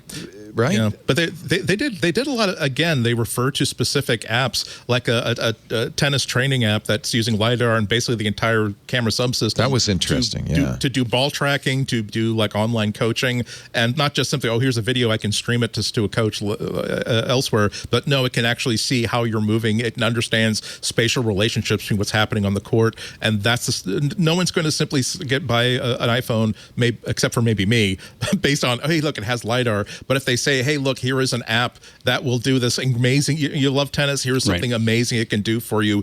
Just buy this app and it'll do it for you. That's what gets people who maybe still have a 2 or 3 year old phone that's working great for them to say, ooh, but my phone doesn't have LiDAR. Maybe I should get this. Or someone, I was musing. I have to say, I was musing about this after in the break between the end of the keynote and the start of the show. That man, I sort of had $1,000 earmarked for the Pixel 6 phone if I think it's really, really good, and I have to consider if I'm just generically saying, well, I've got $1,000 to spend on a phone upgrade for my Pixel 4a, which is a $350 phone that does great. I mean, I love it, but I have to start thinking, gee, will I get more bang for the buck, oddly enough, by going with an iPhone Pro instead of with an Android phone? And LiDAR is one of the distinguishing things that I can see so many things I would like to be able to do that I can do with a camera phone that has LiDAR over one that does not. Two other terms that were mentioned a lot last year and were much less so this year, 5G. But like LiDAR, it's just like, you got it, right? You don't we don't make a big deal about it. And privacy. You got it. You don't have to worry about it. I guess. I think given the recent court appearances, I think. Save that for the court. I think that because of the issues around around searching the phone, I think that was something they did not come touched up lightly. Yeah, like I know, but I think that touching privacy. This was kind of a sensitive time. Hot button. It's a sensitive time. Yeah, let's like third rail. Yeah. They did mention when they were talking about Siri about how it's on phone and all that. Yeah. I think the thing that's going to be happening more and more with Apple, and I see it with this one, is these technologies are now getting so advanced that it's really hard to talk about them. Yeah. You just say advanced ISP takes noise reduction and tone mapping to the next level. That's all you need to know. That's why they have they have a new nerd out button you can press while you're on here on certain things with nerd out. But even that's kind of soft. Yeah, it does feel a little soft. Not as nerdy as I'd like it to be. But I think this is going to be a problem increasingly for Apple, that they are now operating at such a high level that it's just going to be more like, take our word for it. Yeah, because with the Apple Watch especially, there wasn't a lot they could really say, even if the new Apple Watch is better in this way and that way. Most of it is just about the processor and making it better in that sense. Is that going to be a marketing challenge for them? I mean, I guess they could just show more pictures. Say, look, looks good, doesn't it? You'll like it. Yeah, it's got better 5G. Yeah. Yeah. Well, I mean, someone said that a very, very, very, very smart woman that I respect completely, who was saying that it doesn't give the iPhone 13 doesn't give iPhone 12 users a reason to upgrade. And as I said earlier, I find it really weird if you upgrade phones every single year. They're not trying. I don't think they're necessarily trying to get people who bought an iPhone last year. They're trying to get the person whose iPhone is not a cracked screen. It's still doing perfectly well for them. The battery life is still great. To start to get a little bit thirsty for upgrading new hardware, and for the people who absolutely do need an upgrade, to give them the most mind-blowing change of affairs that they can possibly have if they're going from like an iPhone 8 or an iPhone 9 to say, my God, so much has changed. I'm now in the future. I love this new phone. I'm an Apple user for the rest of my life because this is the most incredible phone I've ever used now. Well, and to that point, they're giving more and more money on trade-ins. In fact, at this point now, AT&T is saying up to $1,000 credit after trade-in. T-Mobile and Verizon are $700. I'm not sure why they're less. Maybe there's a bigger credit from AT&T because they want you as a customer. I'm not sure. Please join us. But I find that interesting too. That I think that's to your point exactly, Andy. They know that this is not something you're going to do every year. They didn't really push, but they still have the program where you can get the upgrade every year from the Apple, iPhone right? upgrade program? Yeah, did they mention that? I don't think so. But I guess when you come to the store, you can. Of all people, we are the ones who should be buying that.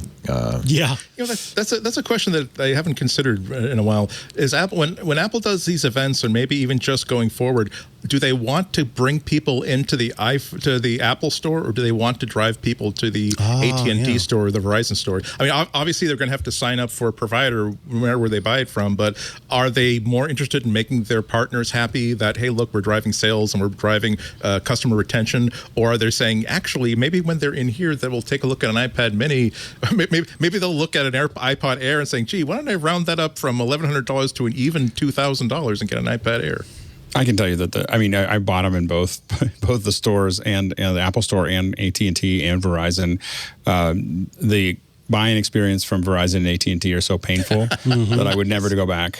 Like it's just. But you can still do it. I mean, I'm doing it on Apple's sure site. can. There's no reason that you have to go in store to do it. No, you don't. You know what I'm saying? You can get it from Verizon. You can get it from AT&T. Just do it from the Apple site or do it from the Apple Store. And get the appropriate carrier if you want, or get the unlocked, I guess. But I mean, if you want, it looks like you get a better trade-in if you get it through, whether it's Apple Store or at the AT&T store. If you get it through AT&T, it seems like you get a better deal. So it's just. That's a valid point. You might be able to get a better deal. It's just a matter of how much you value your time. And every time, like I said, you could do it in the Apple. It's like 2 or 3 you could do hours it online with the Apple. You don't have to. You can still do that. So that's good. That's good. It's just the stores themselves are a disaster. Trade in an eligible. How to get the deal? Trade in an eligible smartphone, and I'm going to give them my 12 Pro Max. Select the AT&T installment plan. Activate with AT&T. Yeah, you don't have to go to the AT&T store to do it. No, that's good. I'm saying just don't do anything that requires you to go to the AT&T store or the Verizon store. It's just they got cooties. So bad. These days, nobody wants to go anywhere, so everything should be online, right? All right. Anything else that we missed? There's so much to talk about. And Apple managed to get it in an hour and 15. We've gone an hour and 38. So. How did we do that? Well, we go a little deeper, I think, into some of that. I mean, as we're watching the event, everybody's saying in the chat room, what does Alex think of cinematic? What did Alex think of the cinematic? I thought it was great they had Catherine Bigelow shoot a movie. I thought it was incredible. It's got to be a lot of fun if you're a director. Like, hey, we're going to pay you a bunch of money. We're going to give you a huge budget, and all you got to do is shoot like 10 seconds. Like, I just need you to, just need 10 seconds of this, and everyone would say yes. I mean, it's and it's an honor, I guess, right? As long as you're not in the middle of your own movie, that's part of the problem. But these days, probably everybody's kind of sitting on the beach waiting for things to change. I did like seeing the lighter color come to the Pro model. That Sierra Blue is lighter than they've ever done. So maybe this, I'm if ordering you're buying that a new, one, by the way. if you're buying an iPhone Pro, please get the Sierra Blue so that it tells Apple we like these lighter, brighter colors. Yeah, you were very happy about the greens. I'm very happy about the green. The midnight green I miss, and I'm glad that the Apple Watch now comes in green. I'm really glad they brought back the gray and the black myself. He's a pro. That's why you're a pro. We know you guys have no taste, and you just want everything to be dark and scary and boring. That's okay. Dark like DC. Sorry, we're getting color reflection off your watch. Could we give you one of the take off that garish product red? I don't care if it's saving lives. Something matte black. A little matte black would be good. I like seeing Jaws on stage taking over for Phil Schiller as Chief Marketing Officer. They brought off Jeff Williams for the Apple Watch segment. Yeah, because he's still head of engineering for Apple Watch. Well, I think because Kevin Lynch has moved over to cars, it made sense now. Well, we probably should bring Jeff Williams, our COO, out to introduce the watch. I mean, we talked about this last week or the week before about if there is a decided line of succession, if and when Tim decides that he wants to hang up his cleats, Ted Lasso reference, that maybe they're motivated to make sure that every every senior executive that gets has on stage, a credible choice can get some FaceTime. So, okay, this is what Jeff Williams looks like. I know that he's not your new dad, but perhaps. Does it make you queasy, Alex, when you get when you're looking at Catherine Bigelow making a movie, and instead of a dolly shot, you got the DP holding an iPhone running in? You never know. I mean, we've put iPhones on dollies themselves. So you can definitely do it as well. Here's Greg Fraser holding an iPhone running in. Yeah. The question. I like that. I thought that was very, very honest. It's in a frame, of course. You can hold it better, but it's not as though they put it on the end of an $80,000. No, he didn't have all the fancy, whatever. stuff. It was just yeah. And one of the things that's really cool about that is that you can get shots and get into places that you couldn't get with a big rig and everything else, and you can pull in there and really get an intimate shot that you can't get otherwise. What's the IP rating of a RED camera? IPX. You wouldn't want to go underwater with it, I would imagine. No. But, that's the thing. Can it get we worry a splashed lot. even? In fact, you don't mind. It's a $1,200 phone. You don't mind if it's out in the mud because they gave us 40. And more than anything else, a phone like this revolutionizes the time-honored practice of shooting in the city without a permit. Yes, that's right. It's not a serious crew. It's just a phone. What we tend to call stealing shots. Yeah. Stealing shots is when you don't get a permit and you just go and you just don't drop any. Sometimes you drop sticks. You just drop them really fast. I mean, look at this. Here he is. He's holding an iPhone up to the poor actor who's thinking, what did my agent sign me up for? I thought this was a major motion picture. The guy's shooting it with the phone. Yeah, they probably said, well, that's right. You're going to be directed by two-time Academy Award-winning director Catherine Bigelow, and it's an Apple production. Yeah. Oh my God! I'm going to be the new Tom Hanks movie on Apple TV. Say, no, we're going to throw you through a window for a training video that we're doing. We can't tell you anything, and you can't look at the phone at all. Just don't look at it. It's not there. Yeah, it's fascinating. I mean, I really think there's hidden cameras. Yeah, it's a good selling. It's a really good selling point to shoot this stuff like this on a phone. Is kind of amazing. All right, I think we have covered the topic. The last thing I was going to say is that what Apple really should do next is a $1 million prize for the best iPhone short film, like 5 minutes. Oh, that'd be amazing. They should put out $1 million to do that because they would get that under the covers. Because remember when the iPhone, couple of editions that came out, there were a couple of movies shot on iPhone. Remember that? Apple subsidized those, right? But I think that you could get it if you just build a really big pot. You get a lot of people with their iPhones out there. That would be really neat. I'll shoot a movie with my iPhone. Yeah, it'll be rack focus all the time. It's actually the movie's called Rack Focus. Rack Focus. It's a great concept in film. I love it. My new movie, Rack Focus, coming out in the fall. You already have the evil genius chair. Watch. I mean, once you start up with that, turn around. Focus. We're gonna take a break. When we come back, Miss Remslag, I have a new job for you. We still have picks of the week. We haven't abandoned those. I hope you guys prepared some. Leo's pick, Rack Focus. Rack Focus. It's now the name of the show. Rack Focus. I did buy coincidentally a drying rack for my dishes. That's close. Focus on that. Yeah, I was gonna say, and you could call it Rack Focus. Rack Focus. Our show today worth $1 million. Brought to you by the people we love so much at AT&T.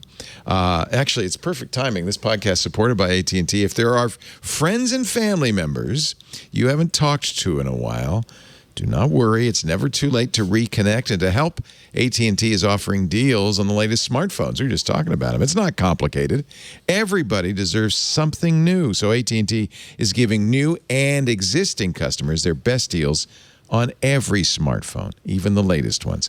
Restrictions and exceptions may apply. Visit att.com for details. And it is now time for Picks of the Week. We'll kick you off, Andy Ihnatko, to start.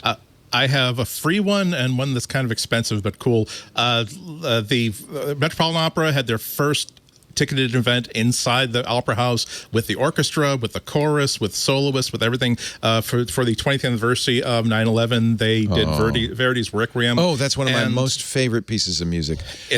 My God, that's beautiful. It's absolutely stunning. And this is what I was so excited about. They streamed it live on PBS and on the radio. It is on the PBS Great Performances website, so you can still stream it for free. If you have Downey, maybe you want to help PBS and the Met by making a backup in case their server goes down. iPhone. Who knows? But I really, even if you're not interested in classical music or opera, this is one of the most beautiful pieces of music ever made. It's but also, and also, this is the applause that the chorus got when they first took the stage from an audience that realized that they've been off stage for a year and a half, and it was just so great to see everybody still back. And also, just like you're not necessarily a basketball fan or a football fan or a baseball fan, but there's something about the level of play in the postseason where everybody on that field understands this is a very, very unique moment and allows them to drive their game up to another level. So there's a live audience there for this? Live paid audience. I got 120 people on stage. Full orchestra. It's not an opera, we should say. It's really an orchestral piece. It's not an opera. It is one of the most beautiful pieces ever written. It's right, and it's subtitles, so you know what they're talking about. But you almost think that the conductor is he must have lost 10 pounds of water weight with the effort that he's putting into, because he is real. Everyone is definitely fully invested in this. And like I said, before it goes off of PBS, definitely take a look at it because you'll enjoy it. But back on the nerdy track, there is this is kind of spendy, but there is a designer, a 3D printer guy on Etsy selling under nutshell cases that makes 2 amazing Apple-oriented cases for the Raspberry Pi computer. They make a Raspberry Pi case that looks like an Apple IIci, like it's perfect frog design, and he makes a perfect knockoff of the original Apple mouse. And I'm saying it's not just, it's a box with an Apple logo on it. It has the frog design seams and shadow lines. It has the square LED. It has as close an approximation of the Apple logo. It's an acorn with a rainbow acorn with a bite out of it. Good luck. I hope that you manage to sell out all of the things you printed before you get sued. But it's so beautifully done. It is pricey at $160, like 3 times more expensive than a Raspberry Pi, or at least a cheap one. But this is, I really want one because I have a Raspberry Pi on my desk to do things, and I've always, it is so perfectly tuned in to what I want, because I love frog design Macs. I think I do have an Apple IIci on the shelf. This is the cutest computer ever made. I want the with the Apple IIci case. That's really sweet. And it's not nothing like a really good design case. It also includes a fan, which you don't get with the Raspberry Pi. So it also has a power button to power the LED. So again, I'm not saying the $160 is not a small amount of money, but again, this is a made to order, one person driving their 3D printers and assembling these things themselves. I don't believe he's just like sent CAD files to Shenzhen and having them mailed back to him. Sometimes he has to close up his shop because look, I got too many orders. I have to start breathing PLA fumes for the next 2 weeks to get everything done. But I'll reopen it. He just reopened orders the other day. So this is something that I definitely have bookmarked for when I feel as though, gosh, I was going to spend $1,000 for a new phone, but I actually now don't like either of them. So I guess I have money for this $160 really cool Raspberry Pi case. It's really cute. Oh, don't buy it yet, everybody. I want to buy it first.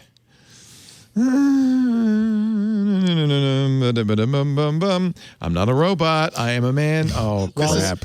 Don't you hate it when this happens? While Leo's logging in, I can do my pick. Do your pick, would you, please? Yeah, so I am actually choosing a pick directly from the show today that I wish I would have known about before because, as I said, I went hiking, and they showed this app called PeakVisor on stage. And it's this really cool application that involves AR along with all of these different hiking trails that you can do.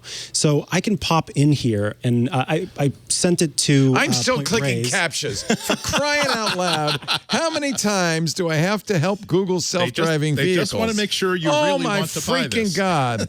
This is the 7th or 8th capture. Is it because I'm getting them wrong? There's a stop sign behind the wall. You failed. I hate you, Google. I hate you. Don't say that out loud. The retribution will be swift and terrible. It took so long. Okay, go back to your pick. Oh, did you get in that time? I finally got it. It literally took 9 captures. So here you can see me zooming into the coast to actually see that's neat. Stewart Point. You can see the different trails that are available here. Just now? Yeah. And so there are all the different lakes that are available on the edge here, and the different heights. I'm impressed. Like, all of it is available for you to see. And what I like is that let me go back to one of the options. We'll do another destination. And let's do Yosemite, just so you can see the level of detail that's available. Okay, I got the Yosemite. case. Now you can all get it yourself. Go ahead. Yeah, now everybody else is able Now to. you're all everywhere. And then if you zoom in on this, once again, Yosemite Village will say, it starts to download the information. Like, this is rich map detail. So 131 megabytes of data that you can download ahead of time. And then it will use GPS to help figure out where you are. And then as you're walking through that area, you can start to see, okay, this is the trail that they've got in the database. I can go down this way. I can go up that way. Unfortunately, this is taking a while to load, but I'm buying everything that you guys mentioned. I didn't know that this existed until we watched the show today. Well, and we I thought, got that CCAP, you got the other one, yeah. Which is the plant they used it to identify a redwood tree. And I wish I would have had that too, because there were a lot of times where I'm going, should I walk next to this leafy bush, or is it going to make me turn red and itchy all over? Well, I'm glad I used it because I know that Mikah is a human. Yeah, that's right. So that's good. Is this the type of bear I'm supposed to fight against, or is this the type of bear I'm supposed to play dead with? No, don't connect to the internet. I need an answer right now. Quick. Very nice. What's the name of your app again? This is called PeakVisor, P-E-A-K Visor. For people who go hiking, trails, and knowing what you're doing. doing. Look at that. Isn't that amazing? This is Yosemite. Knowing what you're getting into. That's perfect. Let's take a moment to just realize what an amazing world we live in. Seriously. Absolutely. It's phenomenal. Just phenomenal. I also got my pick of the week from the event. Mm-hmm. This is the future of ultrasound. You might want to buy this, Alex. I so won one. Well, it's a little expensive, $25.99. But that's well within Alex's price range. Also, they are on a slow website, $23.99. Do you want it with Lightning or USB-C? I think it's also $420 a month, a year, for the subscription. Oh, they don't service. mention that. Yeah. Okay, but honestly, when you think about how many times you accidentally swallow one of your AirPods, and how okay, Andy, I didn't need you calling me out. Those things. It'll pay for itself in about 6 months. I'm interested that it says Butterfly IQ Plus Human. I'm wondering what else. They might have a dog one. They might have a pet They have a dog one, you think? And why do you need a different one for your dog? I don't know. Maybe the ultrasound. I have no idea. I'm just guessing. I'm joking. We'll all go in on one together. Yeah, maybe we can share. Pass it around. Now if your wife's pregnant, you can do it there and tell jokes, see if they get them. Yeah. Try to figure things out. Honey, can I have the ultrasound this weekend? I'm going to Bob's house. I want to. What's wrong with the baby? He's really standoffish, and I'm giving him a good tight 5-minute set here. They do have a vet model. My best tight 5. Wild. That's wild. There's also an enterprise model. I don't know what that means. So you can look into the vault. IQ Vet. Isn't that interesting? Veterinary ultrasound. Wow. Look at the turtle. Oh, the turtle. Alex, Lindsay, your pick of the week. I got to get one for Henry and Ms. So it's what's in there? It's fire season here in California. Yes, we noticed. And so whether there's a fire or not, we were probably going to lose our power often, and we're used to it. We've gotten used to it. But one of the things that's important is a UPS, which we've had a lot of detailed discussions about in office hours recently, of which ones to get and how to get them. The one that I buy, and we've been buying these for years. So it's kind of what we consider kind of the entry level. It will be a little bit more expensive, but this is the APC UPS, and I believe it's a 1500 VA. Now it may seem like a lot. If you hook up your modem, by the way, I have one of these batteries dedicated only to my router, my modem, my Wi-Fi. Everything else is there, and it will last 6 hours. Just sitting there without any power. This is pretty affordable too. It is. That's the whole thing. It's cost effective. But here's a couple things about it. You can page through, like, how much power am I using? How much time will I get at this power? So there's more to it.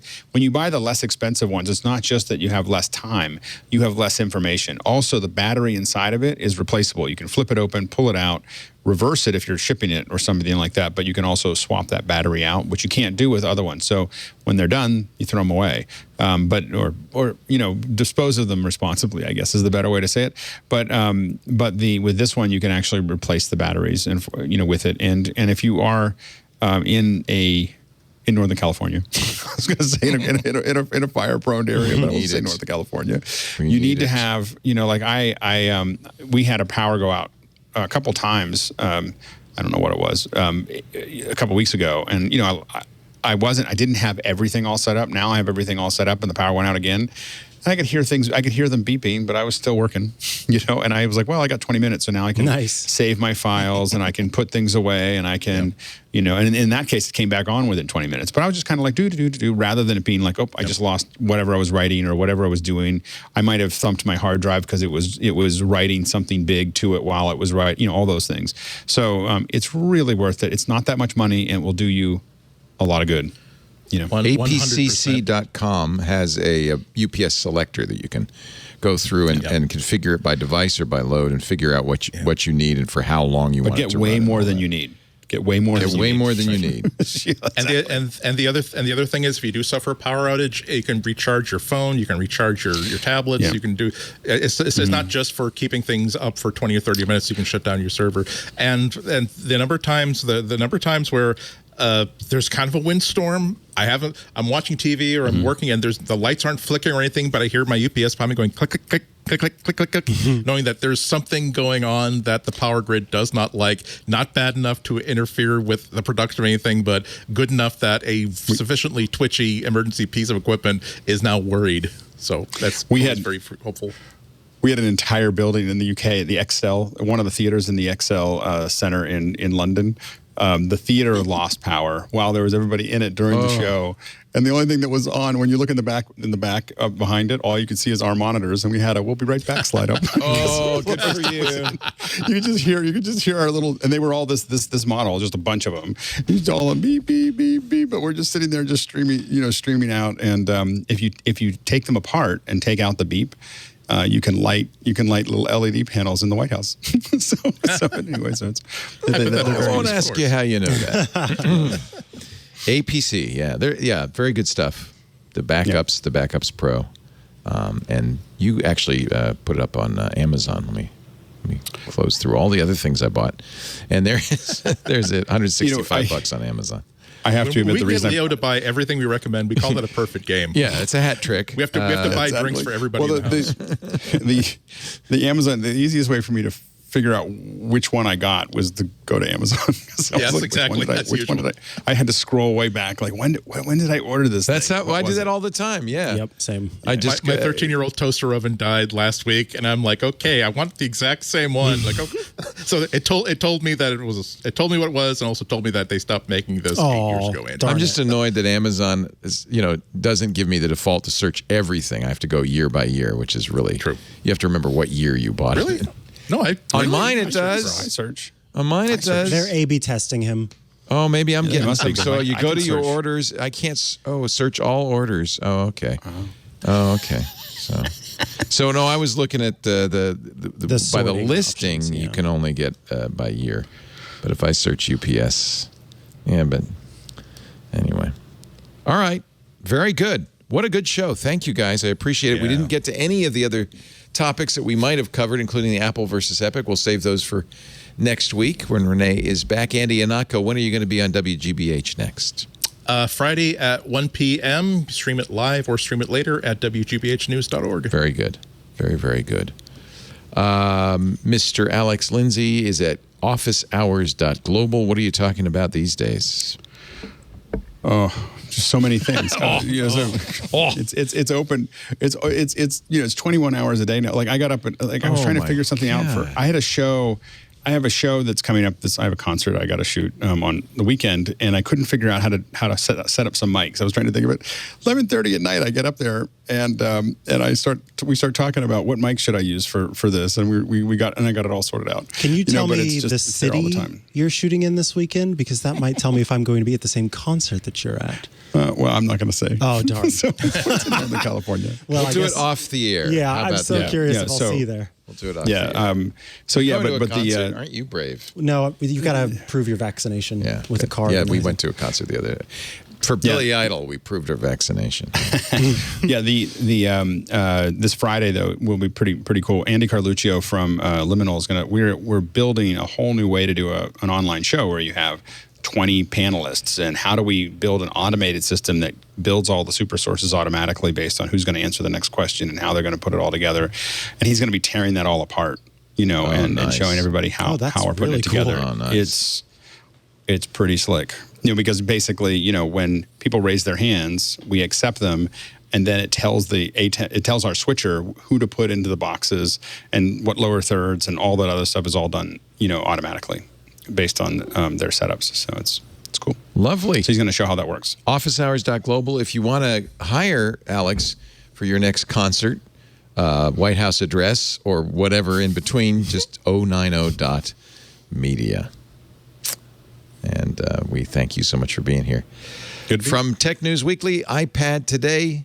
It's iOS today. It was really great to have you, Mikah, filling in on the stream and then doing the show with us today. Thank you so much. Yeah, this was fun. Of course, you do other podcasts on other stations. Yeah, if you head to chihuahua.coffee, CHIHUA.coffee, you'll find links to the places I'm most active online. You said that like a Chihuahua would say that. CHIHUA. I've said it so many That's times how coffees now. say it. I mean, coffee's Chihuahua.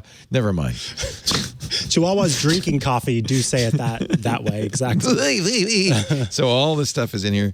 All the podcasts you do, stuff you used to do, and then photos pictures of my dogs. Henry and Mizzy. Yeah, all there. Oh, aren't they cute? Chihuahua.coffee. Thank you very much for coming in, Mike. It's been nice to This was a lot of fun. have somebody in studio with me. Yeah. And by the way, take a couple of hats on your way out. Exactly. Yeah, got to replenish my stock. We do MacBreak Weekly on a Tuesday. This time was a little late because we had, some Apple thing going on. But normally we start around 11 a.m. Pacific, 2 p.m. Eastern, 1800 UTC. If you want to watch us do it live, we have a live stream, audio and video of everything we do available at twit.tv/live. People watching live like to chat live. There are a couple of places you can do that. Of course, our IRC is open to all at irc.twit.tv. Now newly endowed for another year. We also have, if you're a member of Club Twit, a wonderful Discord server where people are throwing up all sorts of crazy animated GIFs and more, and the conversation's great in there, not just the shows, but lots of other topics. Club Twit is $7 a month, gives you ad-free versions of all of our shows, access to the Discord and a Twit Plus feed. Go to twit.tv/clubtwit to support us. After the fact, all the shows we do are available at twit.tv, in this case, twit.tv/MBW for MacBreak Weekly. There's also a YouTube channel for every show, including this one. Best way to get the show automatically, though, is subscribe in your favorite podcast client. You'll get it automatically the minute it's edited and ready for your consumption, and then you can listen on demand. If you're doing that, though, please leave us a review. 5 stars would be much appreciated. Let the world know about MacBreak Weekly. Thanks for joining us, everybody. Now get back to work, cuz it's time to buy another iPhone. Bye-bye. So you got yourself the brand new latest and greatest iPhone or Samsung smartphone because you heard about all of the beautiful photography those things can create, but for some reason you're just not quite getting it done when you try to make your photos. Or you got yourself a brand new camera because you were interested in getting started in photography, but your little new inexpensive camera still isn't quite cutting it. Well, you need to check out my show, Hands-on Photography, here on TWiT. I'm going to show you how to be a better photographer and a better post-processor, and quite frankly, just help you get the most out of that new camera that's either on your phone or the brand new one that you just got for your birthday or gifts or what have you. And it's going to be a lot of fun. So head on over to twit.tv/hop. That's twit.tv/HOP and subscribe today.